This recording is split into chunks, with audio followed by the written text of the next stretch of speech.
Welcome, everyone. This presentation will begin in about 2 minutes.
All right, I want to welcome you all today. Thank you very, very much for joining us. And I want to jump right in so we can get started on time.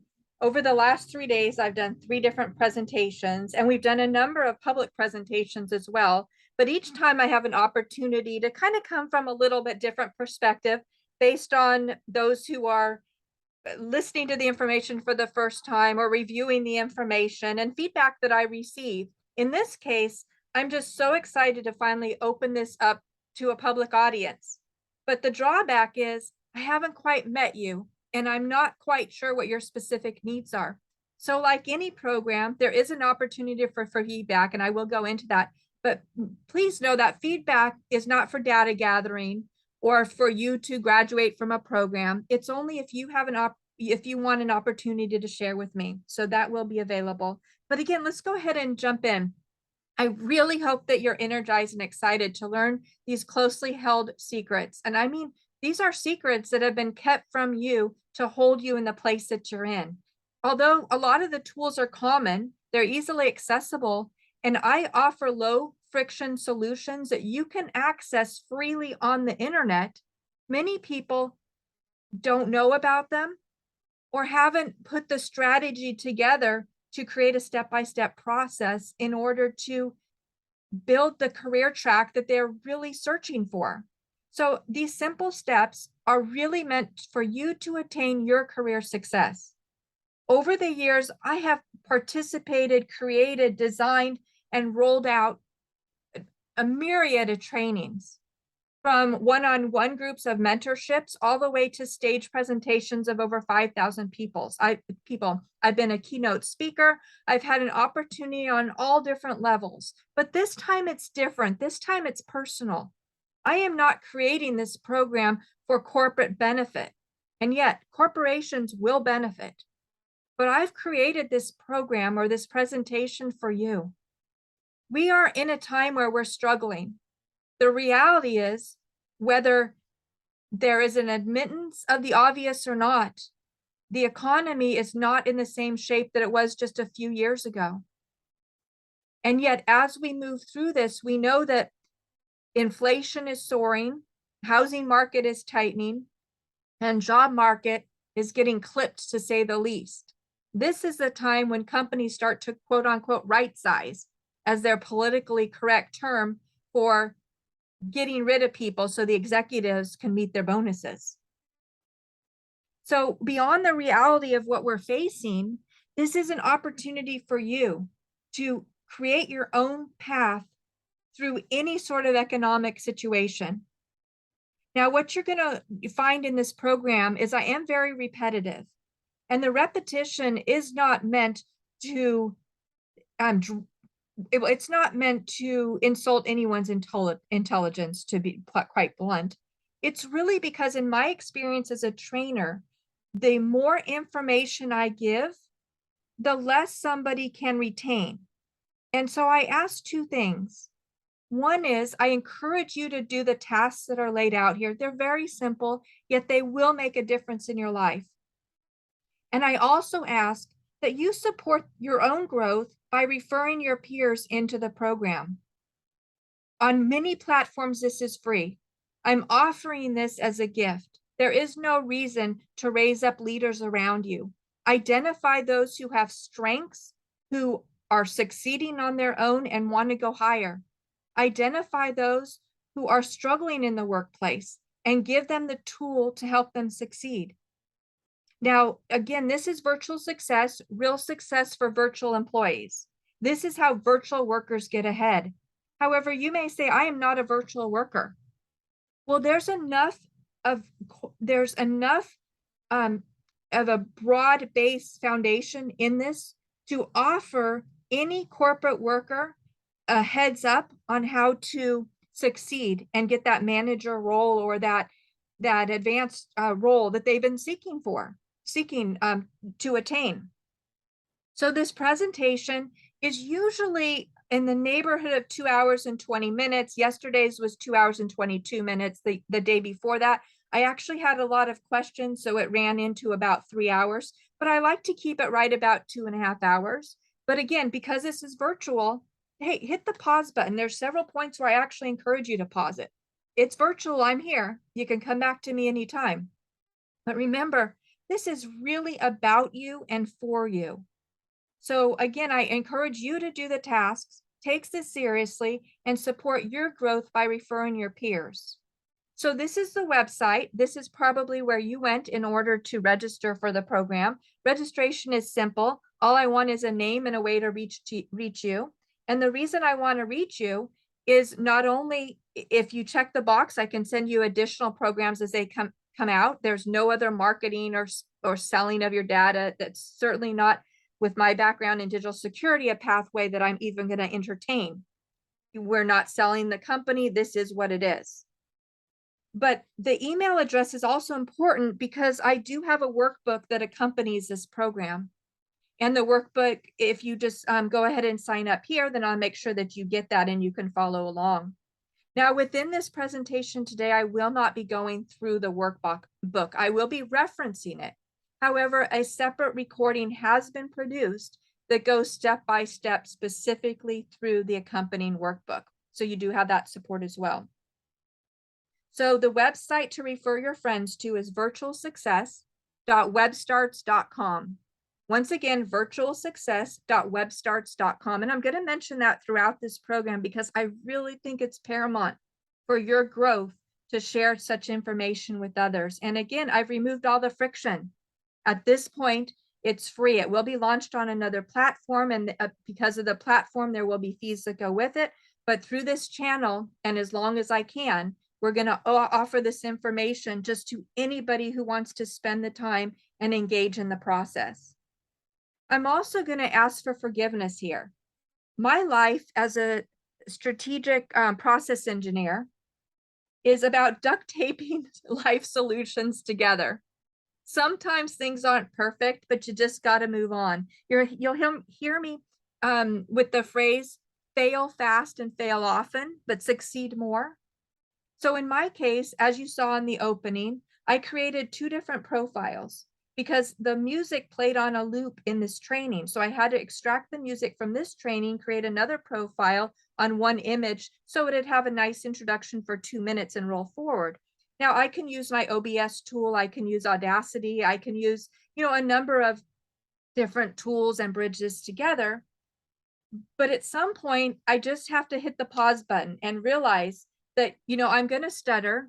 Unfortunately, I'm not perfect. There's grammar, spelling, recording errors, but I would rather appreciate it if you could set that aside and accept the knowledge as a gift, the gift that it is meant to be. And this way I can move on to create more content in presentations that will continue to lift this world, this community, and your career. So this is my ask. Again, I thank you very much for your time. And I know that this next 2.5 hours is going to be very, very valuable and will impact your career for many cycles to come. So again, send your friends to virtualsuccess.webstarts.com and let's get it started. Let's move on here. Okay, so this program came out of a pre-manager accelerator program that I created in a specific company, and I named it an official guide for virtual workers. And now I'm hosting it on the Virtual Success platform. The reason this was created was to really help my peers who came from vast backgrounds of deep experience. And during the COVID period, we had to just scramble and grab anything we could. And so this company had a wealth of knowledge, experience at even executive levels. And yet there was no way for the company to find us, more or less us to find the roles.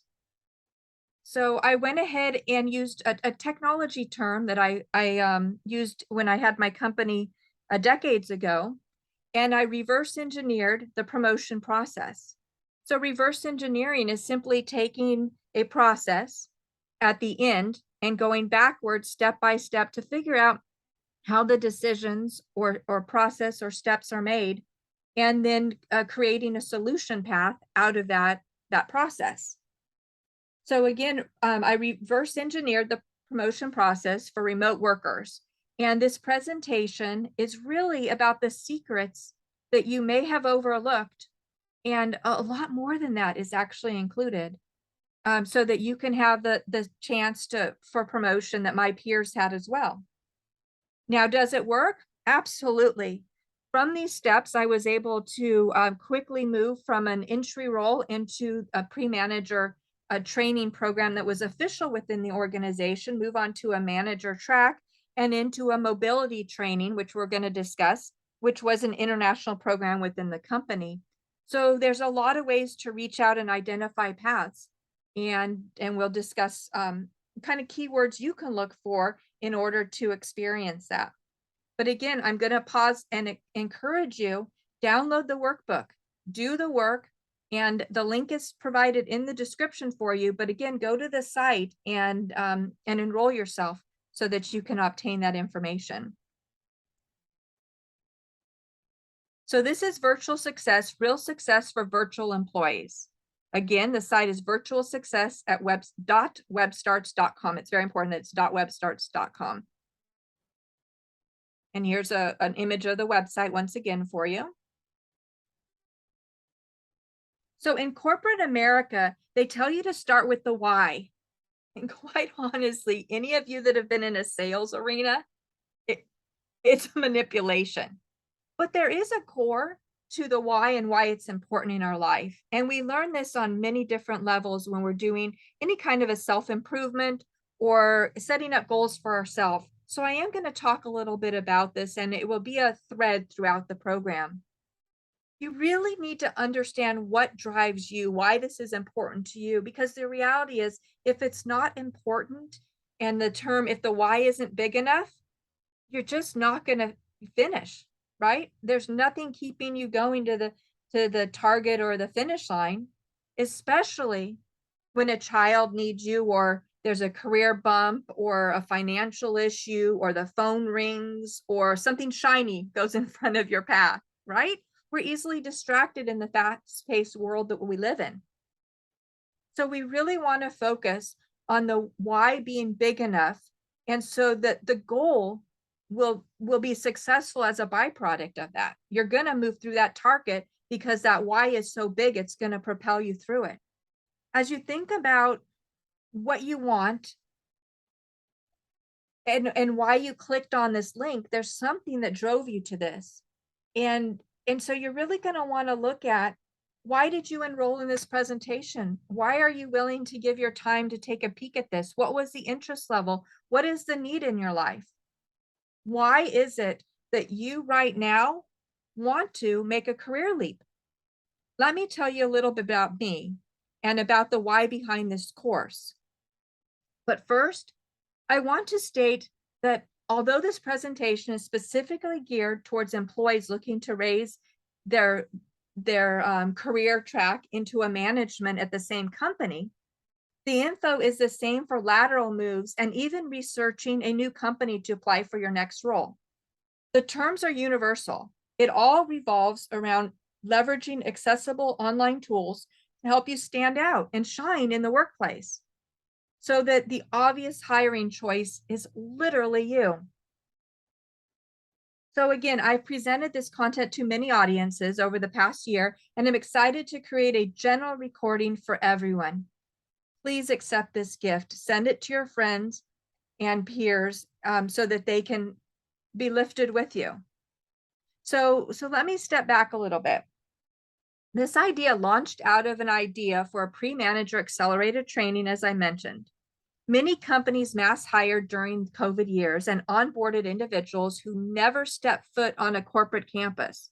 In fact, I went through an application process just to be able to step foot on the process that I had openly wandered just the year before and was denied access even as an employee.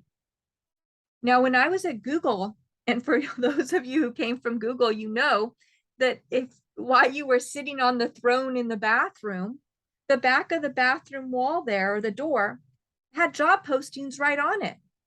They were so open about departments that were hiring, department open houses, giving you promotions if you attended the open houses. They did everything they could to let their employees know that they were growing and they wanted to promote from within.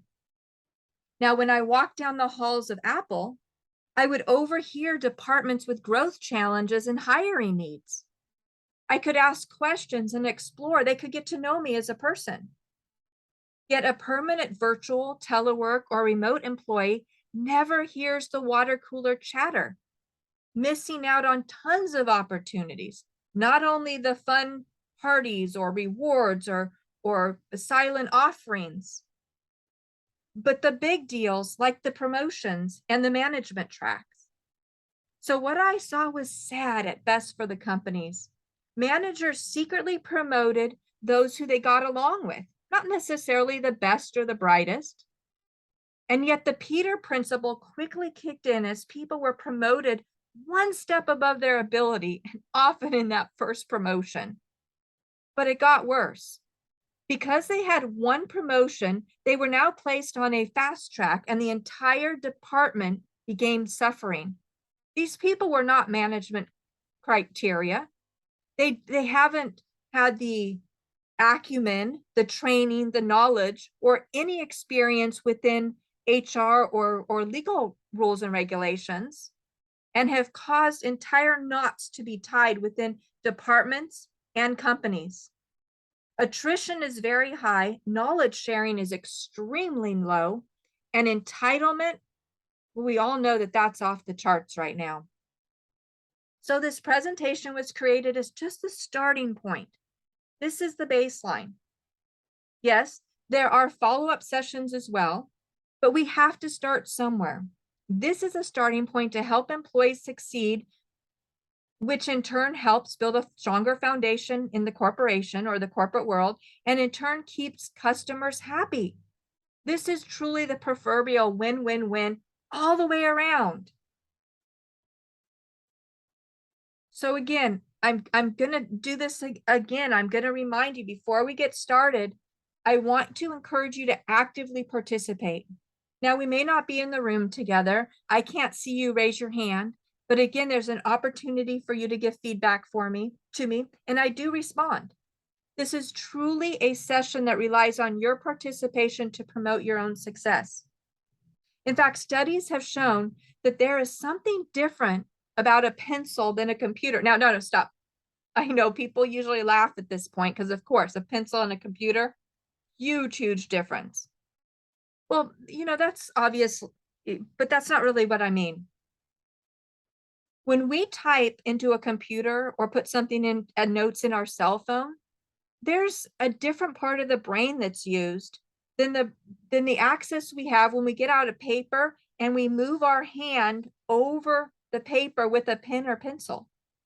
Now, I know as a student, I would always take notes in class. It didn't matter if I'd already read the material, I had it memorized. I would sit there for the entire lecture and write down everything. Now, often I would never look at the notes again. When tests came up, I didn't even have to study.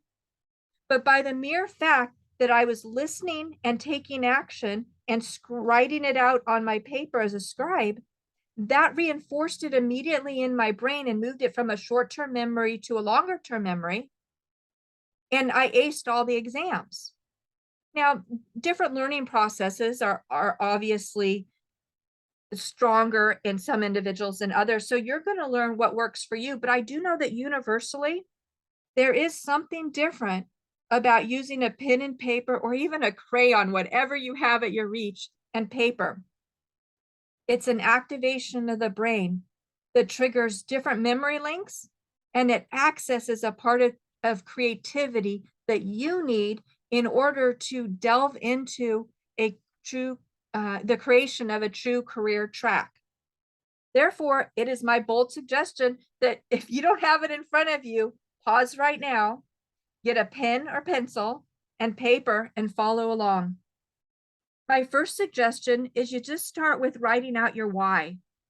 Make your why big enough so that you can make it to the end of this presentation. That's just the first step right now. So we've had a warm up, we had some nice energizing kind of cool music. You've heard a little bit about, but you got to get to the end. You've got to make it to the end of this finish line so that you can start the steps on the next pathway. This is really a journey. And as you know, with work, there is no more cradle to grave. There is no destination. There isn't, yes, I scored my job, I'm going to be here till I retire. This really is a journey with churn.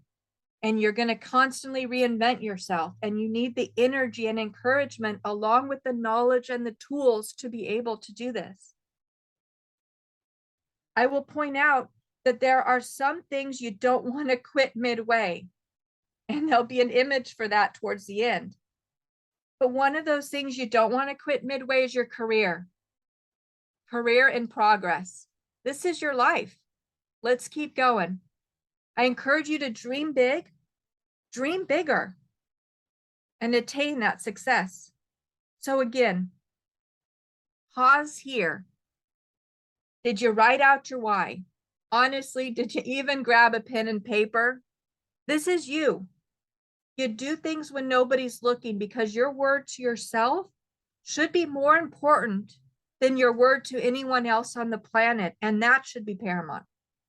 It is very important that you honor your own commitments. So do this for yourself. And I promise you, this has made a difference for me. It's made a difference for my peers, and it will make a difference for you. So a suggestion is go ahead and use stream of consciousness flow writing style. If you don't know what that is, go ahead and do a search, but essentially it's very simple. There's no limit or blocks. You just get out a paper, often a paper with no lines, but lines are fine to have some guidance, and just start writing, let it flow. The deeper you go, you will know that you're at the core when the emotions start to flow, when the tears come up, when the fear, anxiety, the excitement, the joy, you know that you're hitting a core. This is a passion. This is who you are. And this flow of consciousness allows you to get everything out of your nebulous brain, just stuck in there, and pull it out and see it. So it's in some sort of a tangible form. From this tangible form, you can start to sort through what is really you? What have you just attached yourself to? And what do you want to do moving forward? You're going to identify your values, your strengths, your weaknesses, your fears, your pleasures. All these things, the deeper you go. So as you establish your why, go deep and really dig out as much as you can. This is for your benefit. After you complete this exploration, then go ahead and jump back in here and continue. And if you're afraid you're not going to come back, then on your piece of paper, write that your homework tonight is to do a stream of consciousness writing flow and let it flow. But keep that on your assignment and do the task.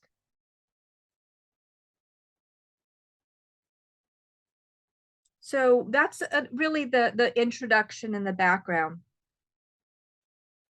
I want to kind of start here with this image. Have you ever had a moment of doubt? A moment of absolute desperation? A moment of asking why, or even why me? The reality is the deck is stacked against you. Now you can have positive thinking. You can think that, you know, as long as I think good thoughts, only good things are going to happen to me.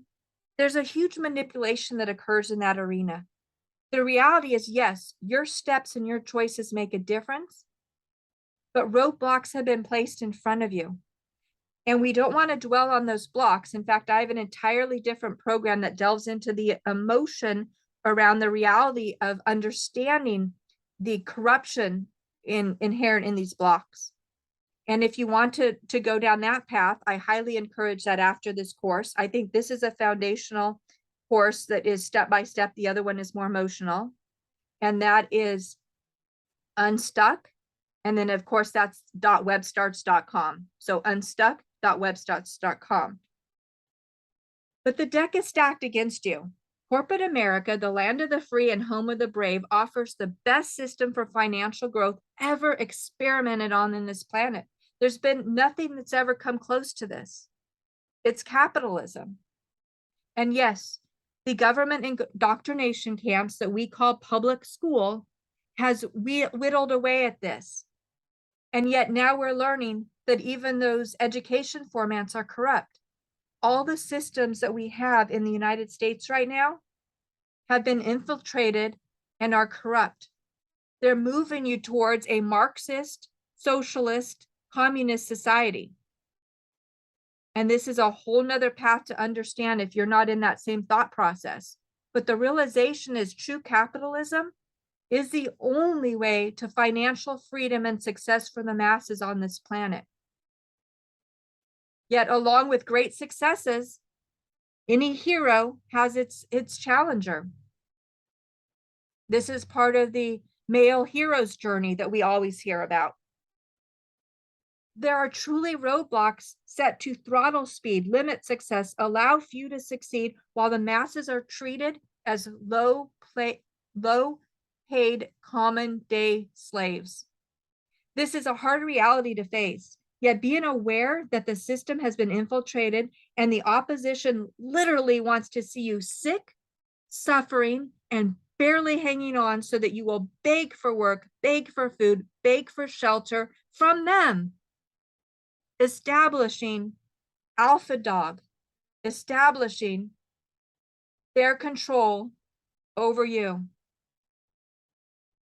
So again, for the emotional side, in the series on getting unstuck, found at unstuck.webstarts.com, we touch on the emotional side of this truth and how to push through and thrive. Yet here, we're focusing on the practical steps. You know, a lot is thrown out there, and it's really meant to manipulate the word.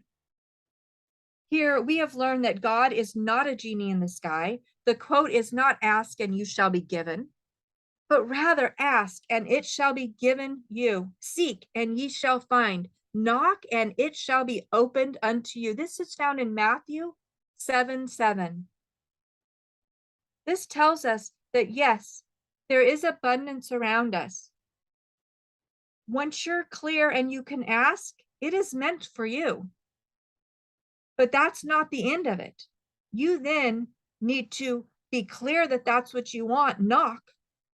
And you need to take the steps forward in order to bring this into your life. We have freedom of choice. It may not seem like it, but we do. Ask, knock, seek, and take the steps necessary to bring it into your life. So here we're focusing on the practical steps. As we find ourselves having done everything right, checked all the boxes, and we are just not where we want to be in this world. I mean, quite frankly, many of us have had the rug ripped out from under us so many times, we're surprised that rock bottom even has a basement. And yet we bounce up again, and the attacks come so fast, right, left, hook, knee.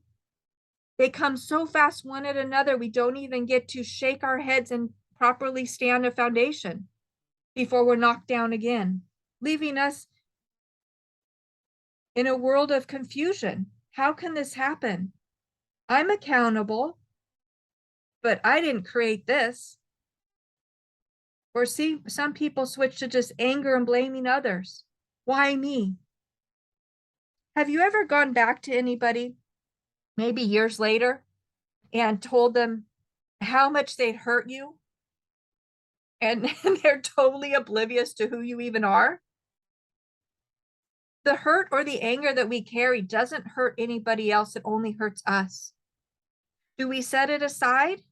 No, it's real. It's a part of your life. But don't let it hold you back. This why me doesn't fit.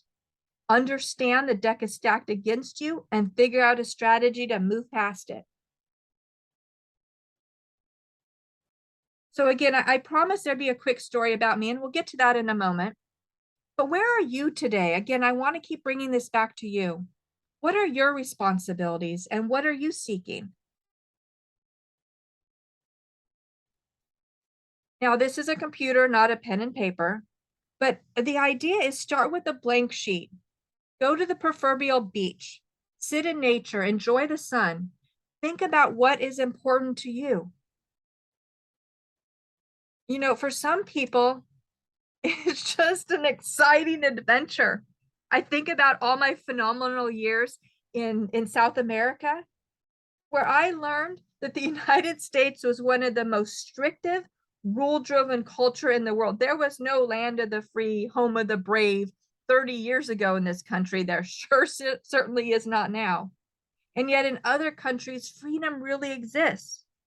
Now, in exchange for that level of freedom, corruption, danger, other things exist.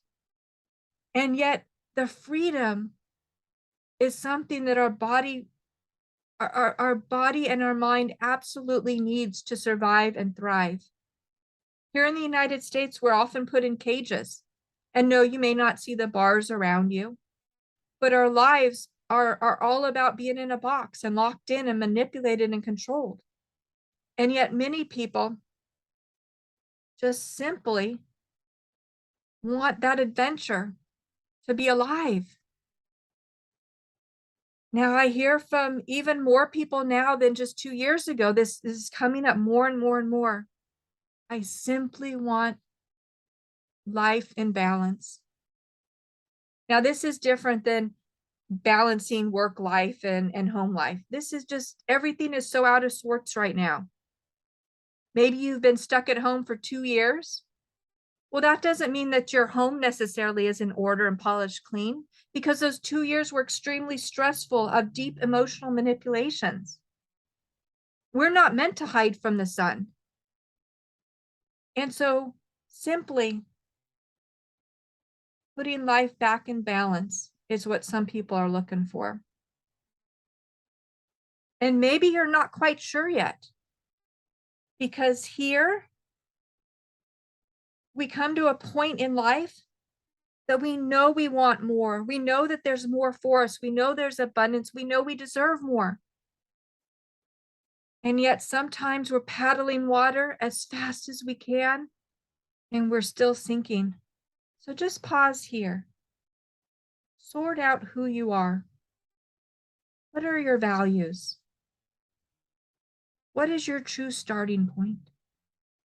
Now, in order to take any trip, You not only need to know the destination, so you clearly know when you've arrived, correct? If you want to go, I used to use Washington, D.C. as an example, but quite frankly, I don't know who wants to even go place that near that place right now. But let's say you want to go to Hawaii. You have to know where you're starting from in order to direct and use the proper resources to get there. So what I want to do is have you really understand who you are. Where's your starting point? What skills do you have? What skills can you or do you want to master and acquire? Understand your starting point. And this is something I want you to take out your notes and write down again. We're going to expand this more in a spreadsheet, but get an idea, be thinking about that.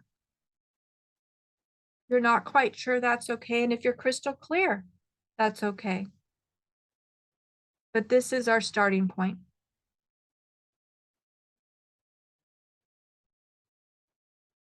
So at this point, I'm really hoping that you took the time for yourself to honor yourself and figure out your starting point, your why, to do the stream of consciousness writing. If not, that's a longer one you can do this evening or in the morning, when you're fresh. But just make sure that you do that for you. But I just want to welcome you again, and we're going to continue this track. There are 4 lessons in this track, and it's going to be broken down into understanding goals, using a corporate goal structure, aligning with the goals, and then also how to interview.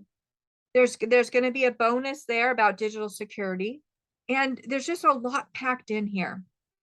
So I know that this is really something that's beneficial for everyone at all levels in corporate America and for corporations around the world. As part of the goals section, I will tell you how to set yourself up to win. You get the measuring stick by which people will be measuring you. Here I am going to share with you what I wanted and created in order to put together this presentation. What was my goal in creating this? I will then share with you the lessons, tools, and tips that you will learn, so what you can look forward to, and I will give you an opportunity to work on the tasks. And at the end, I will go ahead and summarize these concepts. In fact, I've told you I'm going to be repetitive. So throughout this, I'm going to go back to the same concepts and tools so that multiple times you can hear and have an opportunity to internalize the steps for yourself. And once again, there's an opportunity for you to leave communication for me. And I am open to assisting with further guidance as well. Again, this is a starting point. So here we go. Again, this started out a pre-manager accelerator track. This was the official guide for virtual workers. And what you're going to learn here is align your passion with corporate big bets. We'll discuss that. Establish your skill mastery. Promote yourself so you truly stand out and you shine. Track and monitor career development opportunities. And don't forget the action step. You can do all you want to set up a phenomenal business. And yet, if you never tell anybody you exist, what's the point? You need to tell people you exist. Apply for those roles. So corporations need great managers. This course is a step-by-step guide to standing out while working from home. And again, there are downloadable worksheets included. You just have to register and those will be emailed to you. Virtual success, real success for virtual employees.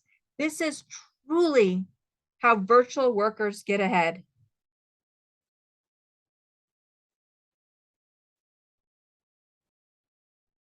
Companies hire highly experienced individuals just like you. They look to promote, to optimize skills and increase employee retention. The purpose of this training is to offer a path to establish oneself as a manager candidate. Now, when I say that companies hire people just like you, we talked about this in the introduction. Very few people start this path. Very few people make it to the end, and companies want people who will succeed. Larry Ellison of Oracle would only hire highly successful professional athletes to put on his sales team for many, many years. And I don't know if that practice even continues, even though I don't think he's CEO. I think he's still on the board, but that's what he did because he knew those people were highly competitive and nothing would make them quit or stop until they reached their goals. They were like pit bulls in the sales world. Companies hire people who look for resources for themselves because they know that they'll do that for the company. But what I want to do is look at this image right above it, the ladder. You know, we talk about the career ladder, climbing up corporate offices in a tower with a window view, that corner office. But what if your values do not align with the wall that you leaned your ladder against? What if the ladder's too short? Not enough promotability? What if you're at a company that's owned by a family owned, and you know that the top roles will continue to be passed on from family to family? Is your ladder leaned up against the right building? It may or may not be. What about if you're in a government role? We're seeing right now something that is absolutely inexcusable in a government situation, nepotism. And nepotism, not only of family and friends, but specifically selecting by party. What your party affiliation is determines whether or not you can have a job or you're blacklisted. Make sure your ladder is leaned up against the right building. So how do you know? Right now, more than ever, you can read articles, look at company values, ask questions internally about historical promotion paths. Do they promote from within? Do they pay fairly? You can look on Glassdoor. You can ask what happens during a recession. Do they right size all their employees? Do they play favoritism? Do the executives soar during downtimes while the hard workers at the lower levels are just pushed off the boat? You can learn a lot by just asking questions. And right now on the internet, there's quite a bit of information available. But we're going to talk about some additional tools that will help you dig deeper as well. As promised, I want to tell you a little bit about me. I'm not going to go into this too much, but I think there's some nuggets in here that might help you explore some ideas that maybe you hadn't thought of before. My name is Barbara. Nice to meet you. If you can imagine the worst work environment in the United States, oh, really worse. And I know we've all been through some real zingers, where work becomes an actual contact sport, ducking before someone stabs you in the back, being fired before executives find out that your boss stole your idea and now they can't do the job of the promotion that they were given, and they lied about who actually did the work. So they got rid of you to hide the evidence. You know, we've all been to this rodeo and we've been here many times before. Time and time again, we're faced with the same loop. Now, on this loop, you know, from a maybe esoteric term, we've learned that time is not linear. Time is kind of like a slinky. I like that image a lot. And I don't mean the slinky that's flopping down the stairs in that format, but the same slinky that does that, the tool is you can expand it, and yet it's one big spiral, right? It's one piece of metal. They make it out of plastic now, and whatever, but quality is going down. But this metal piece just spirals up, and that's how I've determined life actually is. We have opportunities to come back around and repeat in order to improve, and we do this over, so our lessons come back and back and back. Unfortunately, chaos theory and de-evolution theory is really what's setting in. Our society is devolving, not evolving. However, we keep getting these opportunities. Now, it's very interesting. I'm going to dig into this a little bit more in a minute. But when I work with machines or robots, when they're trying to learn something new, if there's an anomaly in their path or their journey, they note that, they figure out a solution, and then they keep forcing themselves to do a loop back over and over again so they can see that scenario from multiple different perspectives. And so when they approach that same incident sometime in the future, they've already run through a whole slate of experiences that they can pull from for a faster reaction time. But for you and I, with emotions involved, coming back to the rodeo time and time again, yes, it strengthens that muscle, gives us more decision factor, but really wears on us. It becomes emotionally exhausting as we stand up and get knocked down again. But having worked and managed employees internationally for years, there is so much corruption at all levels of corporation, from investors to shareholders to management to government oversight. It's just inescapable. It's a reality. You need to put your armor on to go in a workplace. And in fact, we all know that the moment you step over a threshold of a corporation, their HR is not for you. Their legal team is not for you. You are literally at their beck and call. Yet until I find another way to support my family, I keep a smile on my face and continue to strategize success paths. And this is what I'm sharing with you today. So, to stay relevant after the last downturn, I trained myself in the skills necessary to work as a hardware software engineer in the DevOps department of top autonomous vehicle companies. These are robot cars, right? Cars that drive themselves. And no, I'm not talking about Tesla. I worked for companies, the top companies on the planet, right? One of the only two, which now I think is the only $1 trillion company, and the top company in the autonomous vehicle space. Waymo, which is Google, and Apple. Yes, Apple is making a self-driving car. Where Waymo has been fully autonomous since December of 2018. Do you get that? This means that it had a PUDO. PUDO stands for pickup drop-off location. So you would have an app on your phone, you would call the car could show up without a driver. In fact, there may not even be brakes or a steering wheel in the vehicle. It knows from your PUDO, your pickup location, where to open the door from you. It validates that you are the person who called the car once you got inside. Then it puts on a screen communication. The car will talk back and forth with you, letting you know if there's any challenges on the journey, what the estimated arrival time is, what the chosen path is. All that communication will be right there for you. And then it has your PUDO, your drop off. It'll drop you off. The only thing that it can't do is pump its own gas. So fully autonomous since December of 2018. We're now approaching December of 2022. This request, this advancement that I took upon myself was no easy task.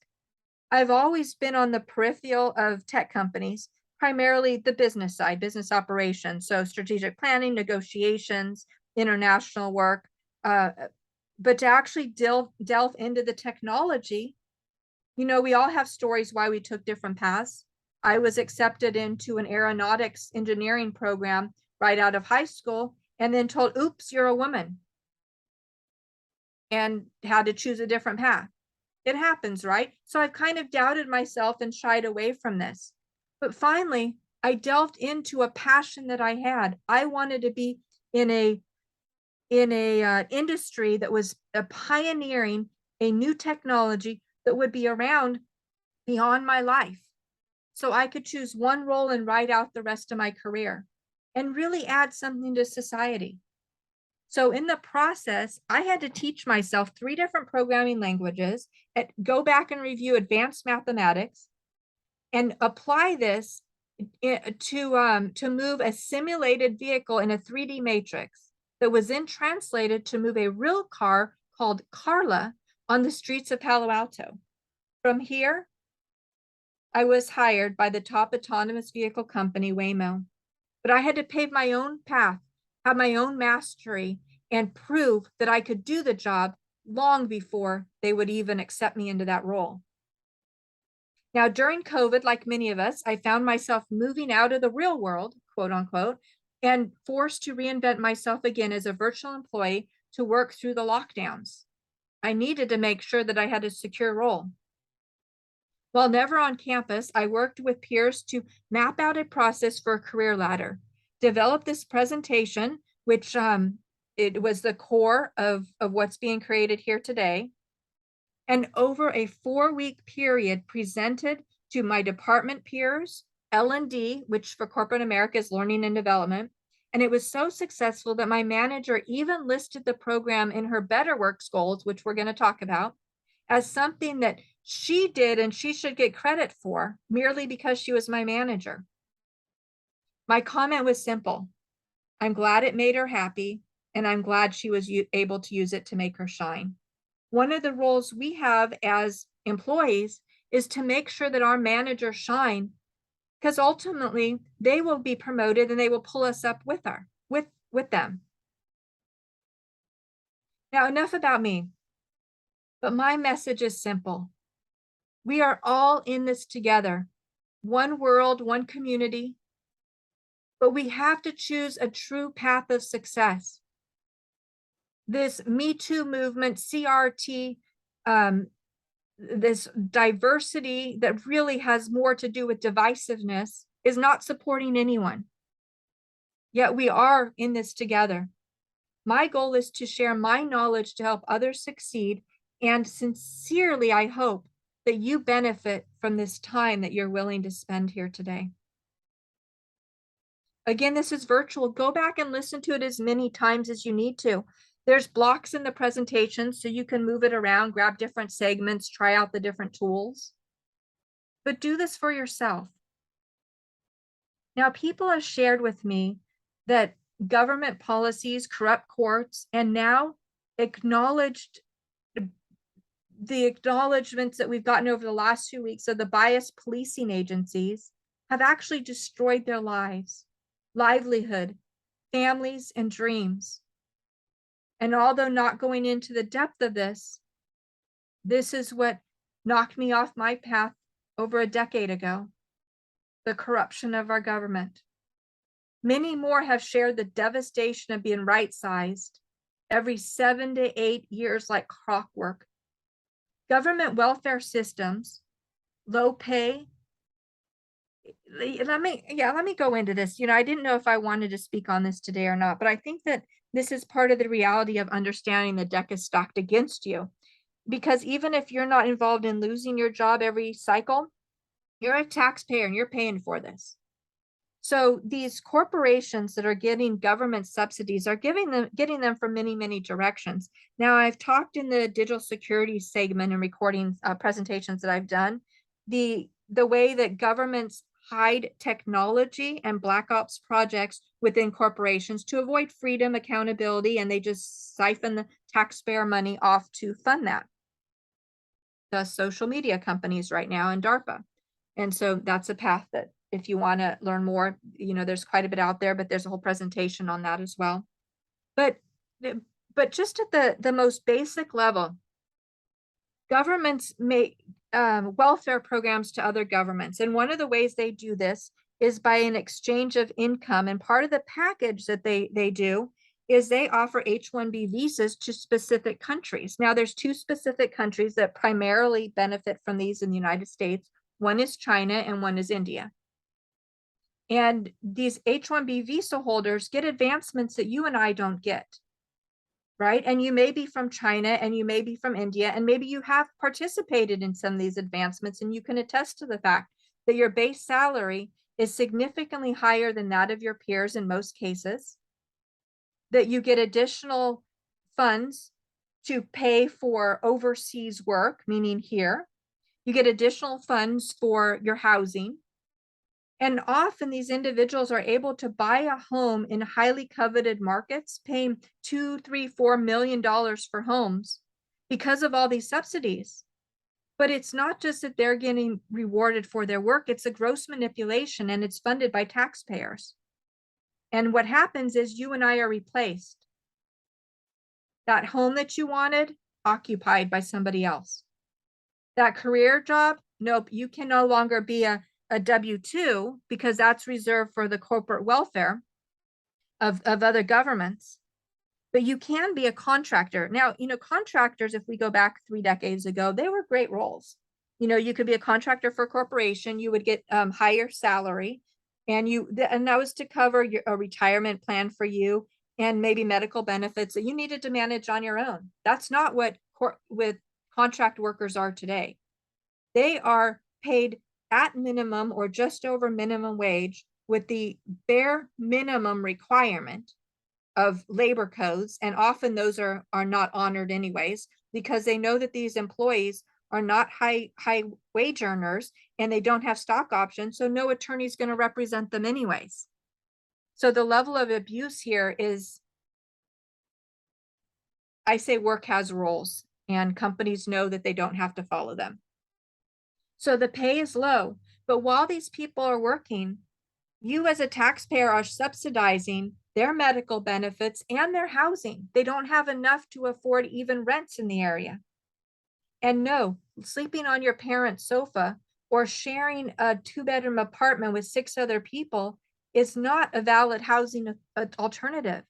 In fact, you may be amazed to know how many Google and Apple employees actually sleep in their company parking lots because they just can't afford housing. Now, this was further evidence while the push of employees to move into RVs. So these companies create whole streets on public property to house these RV communities. In fact, Google has one over by Shoreline Lake, which is one of the most coveted places in the United States, in order to have their employees live in RVs because they can't afford housing for them. Now, RVs are great to travel and for adventures, but that's not a lifestyle. That's not where you raise your family. Now, at least Google used to offer free food. I don't know right now, coming back to work, what scale they're launching that to their employees, but Apple charges a premium for food, especially to contractors. There's no discount. So this is while they're working. Now, as a benefit of a contractor under the Microsoft ruling, we find out that there's forced term offboarding, right? You can only work there for 2 years, 24 months. Many will cap it at 18 months so they don't creep, date creep into this 2 years. But by 24 months, you have to be offboarded. So this means that many companies, instead of choosing what they should do and hire that person full time, which was meant by the law, they offboard and they churn, right? You're disposable.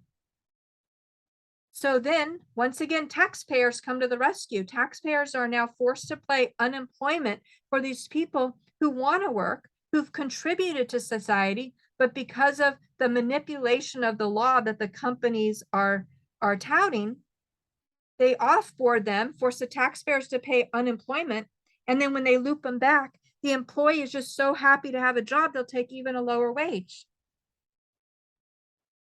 So this is now, we've talked about working poor. We've talked about forced unemployment. Well, these cycles continue. Look for work. Your only vacation is in between gigs while you're extremely stressed, looking for an income source, not a vacation. You finally get another job, start the cycle over, and it continues. High stress, weight gain, emotional, divorce rates are high. And by the way, nobody's watching the kids as CRT has taken over these.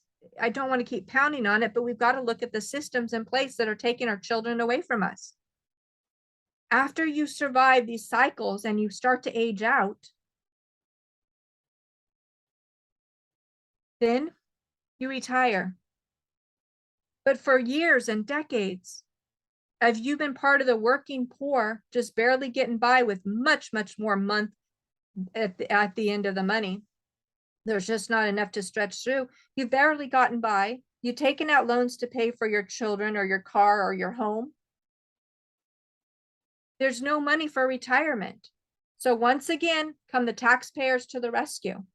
Social services, medical, housing, all kinds of benefits because they control you. Yes, this is modern day slavery, and the taxpayers are on the hook for this. So this is me, and I am standing at a Google X campus. Google X is one of the campuses that Google has in Mountain View. It's a top secret location. They now actually have a marking in front of the building, and it's been written about, so it can be discussed for any of you who are detail oriented. But this is one of their parking lots. And behind me, directly behind me, there is a Jaguar. Behind on the other side of me there is that little hat on the top is a Chrysler Pacifica. And then of course we have a semi truck next to that. And if you look very, very closely on the tippy top of that semi, you're going to see that same dome, right? All three of these are robot cars. We're not quite into transformers, but they are fully autonomous. Now they have what we call eyes and ears. I'm going to go a little into this, and this is more for you to think about possibilities as you look for pioneer industries. But they all have eyes and ears. So we do know that in order to be successful on the road, they need LiDAR, radar, and cameras. Tesla's a different animal, but LiDAR, radar, and cameras, that's eyes and ears to help guide it. It also has brains. It's a major computer within the car, usually in the rear, that helps generate the decisions. And the thought process is often like a 2-year-old. Can I do this? Can I do this? Can I do this? What's this? What's that? Just constantly, as fast as it can, generating a question, answer, and it cycles through in order to make its decisions to safely make it down the road. And it happens at such a high speed that the computing power is massive. And in fact, a hat tip over to companies like NVIDIA, who without the gaming industry and the gaming chip, the autonomous vehicle would not have been able to be created because they needed that memory and expansiveness that was only delivered through the gaming industry.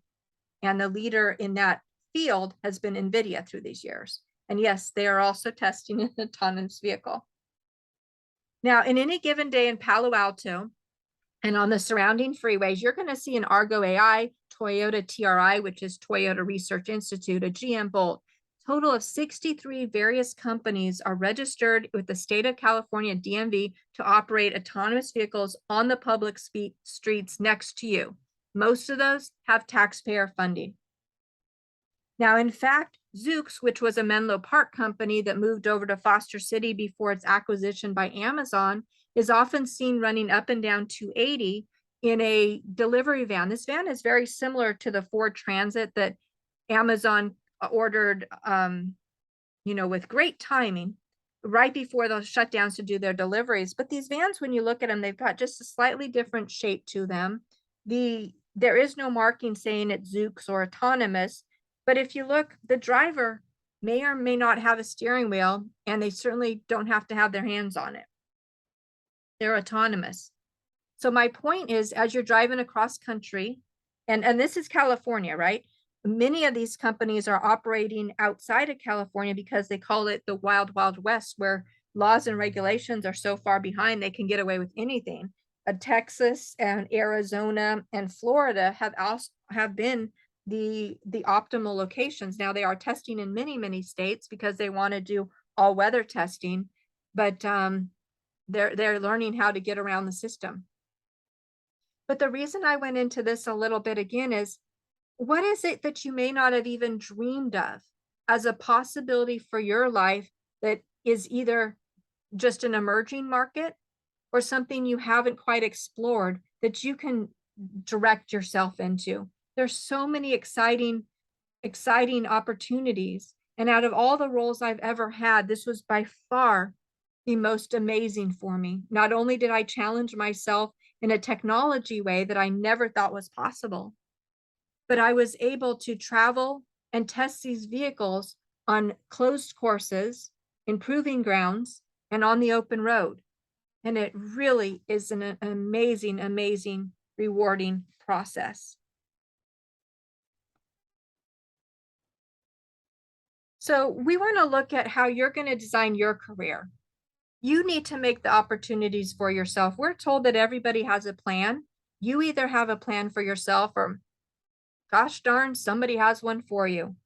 Now, this may not have hit home until the last 2 years rolled around. And if by now you don't understand that somebody has a plan for you and it is not in your best interest, then I'm sorry, you just have to pause here and wake up. But for most of you that are looking for something better and trying to find a strategy to get through this, I think you really understand what we're facing here. You need to take the reins and design your own career, make your own opportunities. Identify growth aspirations. What do you want to do? Use frameworks to narrow in on focus areas. Get aligned, learn and grow, reflect and repeat. And many of us think, oh, I finally got my perfect role. I'm here settled in. Nope. That's when you repeat and you start the process over with your eye on the next prize. So many companies have a career development track. Now, it's often found within HR. Sometimes it can bleed over into the L&D department, but a career development, because companies want to inherently promote from within and help you succeed. We're going to go into reasons why and how this hurts them if they don't follow through. But specifically, they want to work with you so that you can own and grow your own career. Identify growth aspirations, use frameworks to narrow in on focus areas, get aligned, learn and grow, reflect and repeat. You can see where I got the concepts from. So the next steps of designing your own career is understanding core leadership and management skills. What do you bring to the table? What is your unique value proposition? Know your career goals. What are your values? What do you want to do? How high do you want to climb? You know, many individuals want to stop at a certain point and they don't want that executive C-suite role because they don't want to deal with the extreme politics or the bowing down to the board or the government. So you'll find where your career goal actually takes you. Some do not want supervisor roles. Some only want to be a supervisor and not a doer. Identify corporate growth opportunities. What are the growth designations within the company you're targeting? Align yourself with that.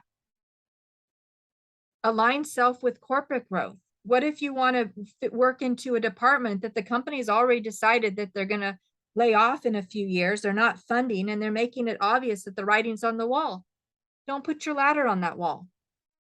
Make new friends, peer contacts, manage your referrals. This is the networking portion. Make yourself stand out and shine. Self-promote. You got to take the step and apply so that people know. And start and celebrate and enjoy that new career path. It's coming for you. So as I said, this is very task oriented. The more you put into this, the more that you're going to get out of this. That's just the way life is, right? Put in the work and you see you will reap the seeds. So here, this is a spreadsheet that is part of the workbook to identify your career goals. What I'm suggesting here, which is what was laid out on the spreadsheet, is create a 6-column spreadsheet. First, list what your career goal is. I want to be executive director of a nonprofit monitoring digital security. I want to make a lateral move to a tech field. I want to, whatever that is, go ahead and slide that in there. What is your career goal at this moment in time? Second, in the next column, go ahead and post 3 job titles that align with your career goals. You can do searches. You can look at here, I've got a suggestion, jobs.intuit.com. You can look at Glassdoor. You can look at Indeed. You can look at what job titles and descriptions are out there and align those with your career goals. Which ones match up with the direction you want to go? Don't follow the next shiny thing. Just because you need a job, don't just grab anything coming along. Step out there and make sure that those titles align that'll help you with that next step on the path. Third, list 5 skills that you need for each role. Now here, everybody can do multiplications. 5 times 3 is 15. So you can see how this expands pretty quickly. But just pick 5 skills needed for that one role. Do one at a time and really dig into it. Now you're going to be able to see what skills you have already and what skills you're going to need to fill the gap. It's part of that. Now they're going to list, 20, 30, 40 different skills. Don't get caught up in the weeds. Just go after the top 5 that they have. And again, that's usually found in the job description. Fourth, use the STAR method to show mastery of each skill in the interview process. So we're going to really go into this one. And this will be in lesson 4, I believe, is where that got tucked in. 5, the 5th, create a BetterWorks goal to highlight each skill mastery. BetterWorks is a corporate goal setting software tool. There's other alternatives as well, but we're going to highlight this here. And that will be, I think, in lesson 3. And then your sixth step or your sixth column is to find the SMART goal with benchmarks to track your achievement. And we're going to talk how to define that and line it up. So you're seeing here that we're starting at, finish line, career goal. What is that? And then we come all the way down to the bottom to, okay, how are you creating that goal with the steps in order to get back to your career goal? And then we start from what might be the left part of the page or the bottom up and go back again to the right side and back to understand those SMART goals, understand the goal tracking or better works, and then prepare for the interview. But you got to lay it out going forward so that you can flow back the steps or the little stepping stones across the creek in order to get across. Okay, corporate big bets. This is one that's often missed. Companies identify where they want to spend their time and put their money. They identify the company growth, and they have to do this, especially if they're a publicly traded company or they want to stay relevant in society. Publicly traded companies make a retreat one time per year to explore growth opportunities and map out corporate goals to achieve success. The success goals are specifically tied to the executives that oversee each silo or department. They're extremely motivated to get the attention, to get the funding, to have the growth. It's this whole corporate pyramid scheme. So what you want to do is identify departments that are tagged for corporate growth. Now, you're often going to know this because annual meetings will give information on where they're directing funds, where the growth paths are, but you'll also see the flip side, who's not getting money, who's getting set aside. You can identify both sides so you can identify the path that's going to be stronger for you to follow. And then set up informational meetings with peers on the team that's growing. Be bold, just reach out there. In 99% of the cases, you reach out to somebody and say, hey, my skill set, and we'll go over the exact way to do that.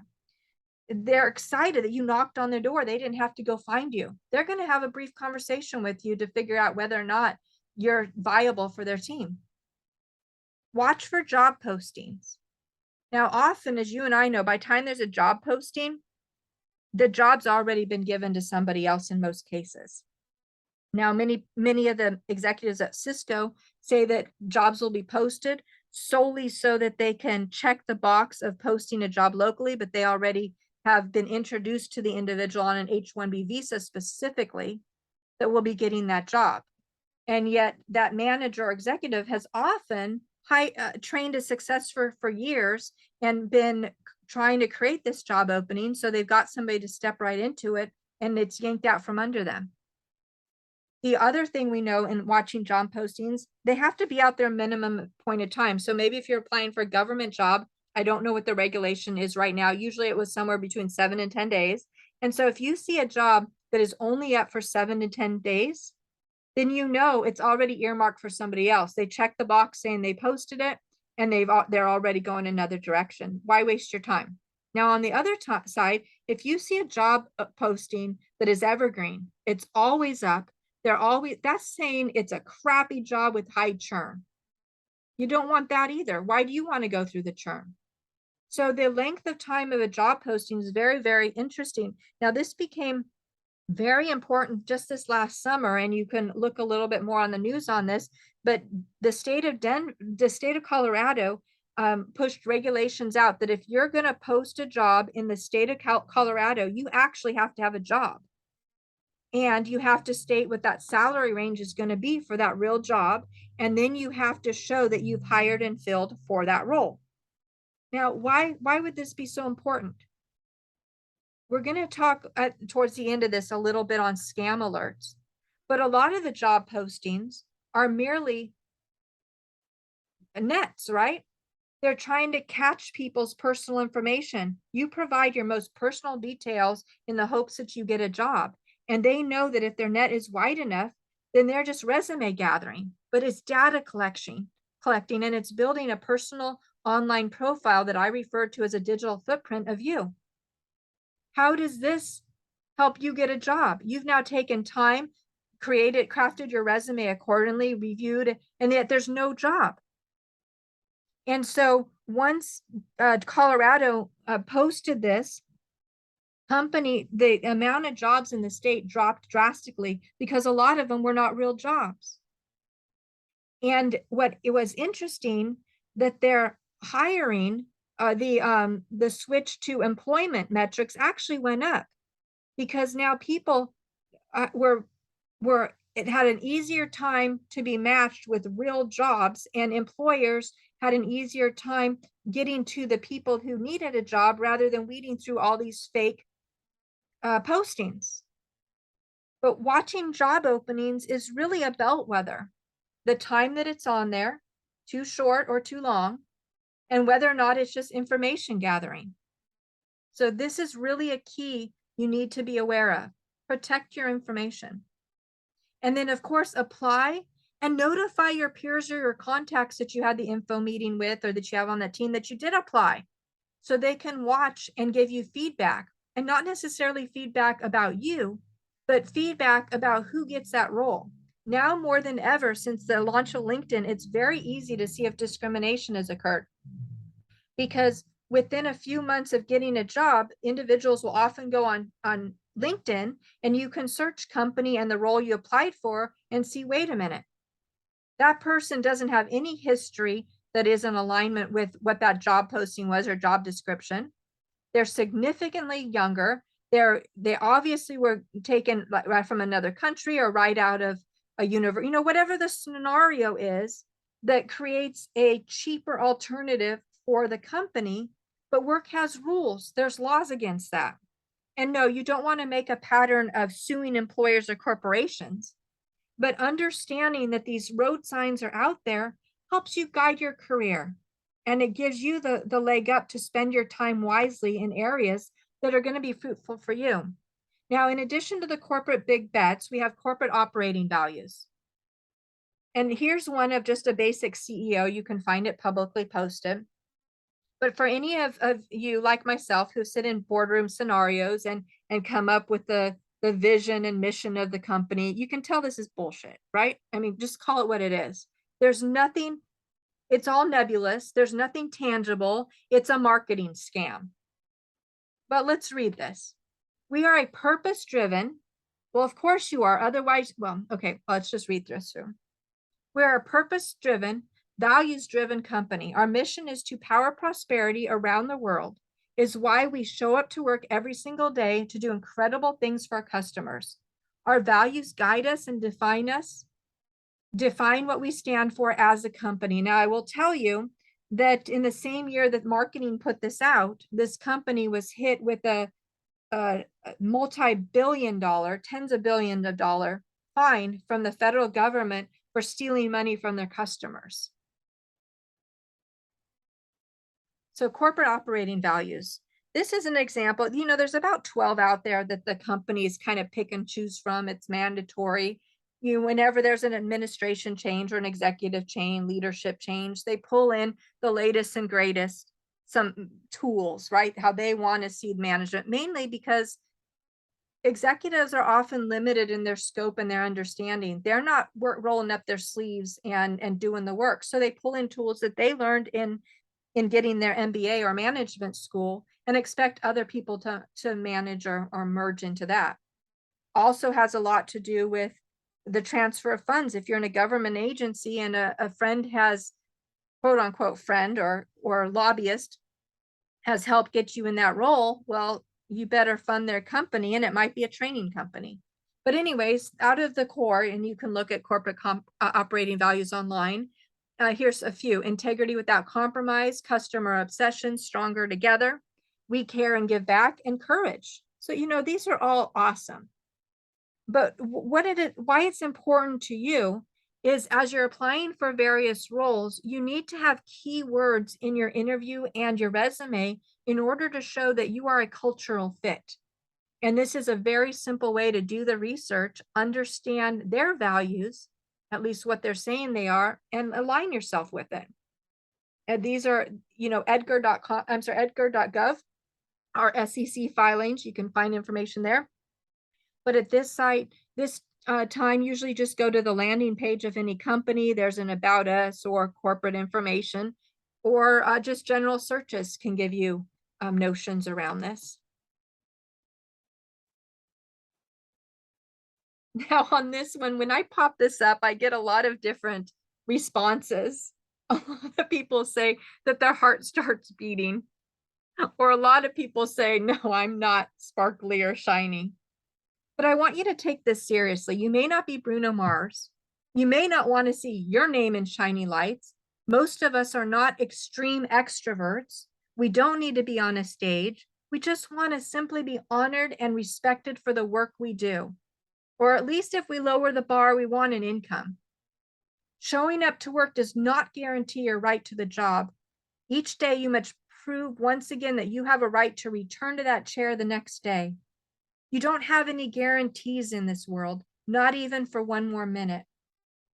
But in fact, part of branding yourself and standing out is making sure that you sparkle and shine and you toot your own horn. Nobody else is going to do it for you. But when you stand out in a professional manner, again, the company will have no choice to hire you because you are the hiring decision for them. So shine in big challenges and sparkle to make it look easy. But put yourself out there so you have these opportunities. Now I'm going to share something here as well, a fire drill. Now, when I worked in Orange County, I worked for a mortgage company. At one day, I was sitting at my desk, which was literally in a massive web warehouse, one desk after another. This was really during a mortgage boom when the ninja loans were going out there. For those of you who may have forgotten what that is, Bank of America is now offering them again as we go into another economic downturn, which should be criminal. A ninja loan is literally no income, no job verification. We don't even want to know that you can't qualify for this loan, but we'll get you into any house because everybody in the United States has a right to a home. No, unfortunately, you don't. And I don't mean that in a way to say that one person deserves more than another. But what we saw as as we roll this forward, that this great socialist agenda is meant to set you up to fail. Because what you still have to have is a down payment. So families would scrape together all the money that they have. They would put it into a home. They would take pride in home ownership.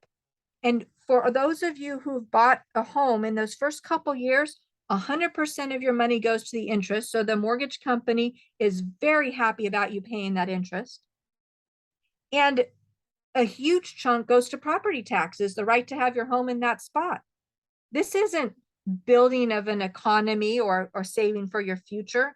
This strips people just like squeezing blood out of a turnip. Sometimes renting or leasing is a much better option. Now, if there's any option to buy a home and to survive through the years, that's 100% the path I'm always touting. But sometimes people are being set up to fail, and this is a prime example. You don't have a job and you can't verify income, you shouldn't be in that house because it is a setup to fail for you and generations to come as it strips everything from you. So back to this company, I was sitting at my desk one morning and the fire drill went off, the fire alarm went off. And we were just yelled at. Everybody had to get out as fast as possible. And as soon as we got out to the parking lot, it was very odd. There was nothing on fire. There was no smoke. Yet we were told to get in line to sign up to go back in to get our stuff. Well, luckily I had grabbed I called purse, but it was really my work bag and my keys. So I had what I needed. But I went ahead and went up to sign for my appointment to go back in. And I was told, oh, no, Barbara, and I can't remember if they said 1% or 2%. You're one of the top performers in this company.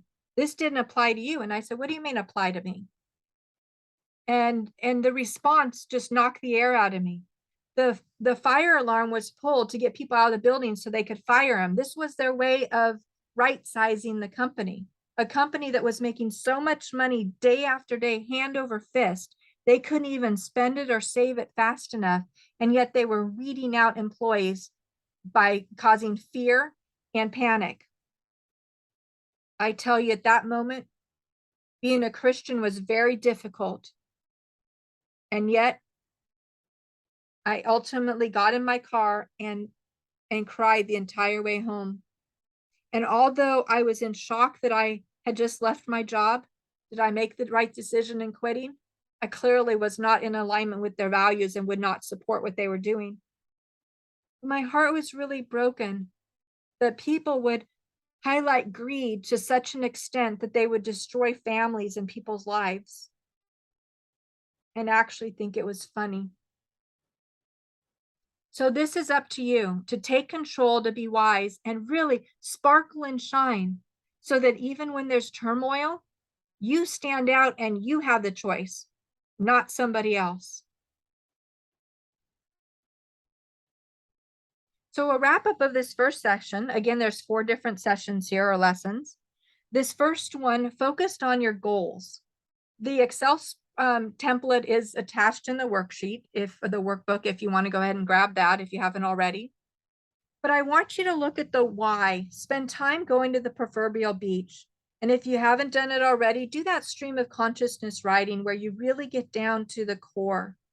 And I mean, tears had better start coming in order for you to really hit that soft spot in your heart.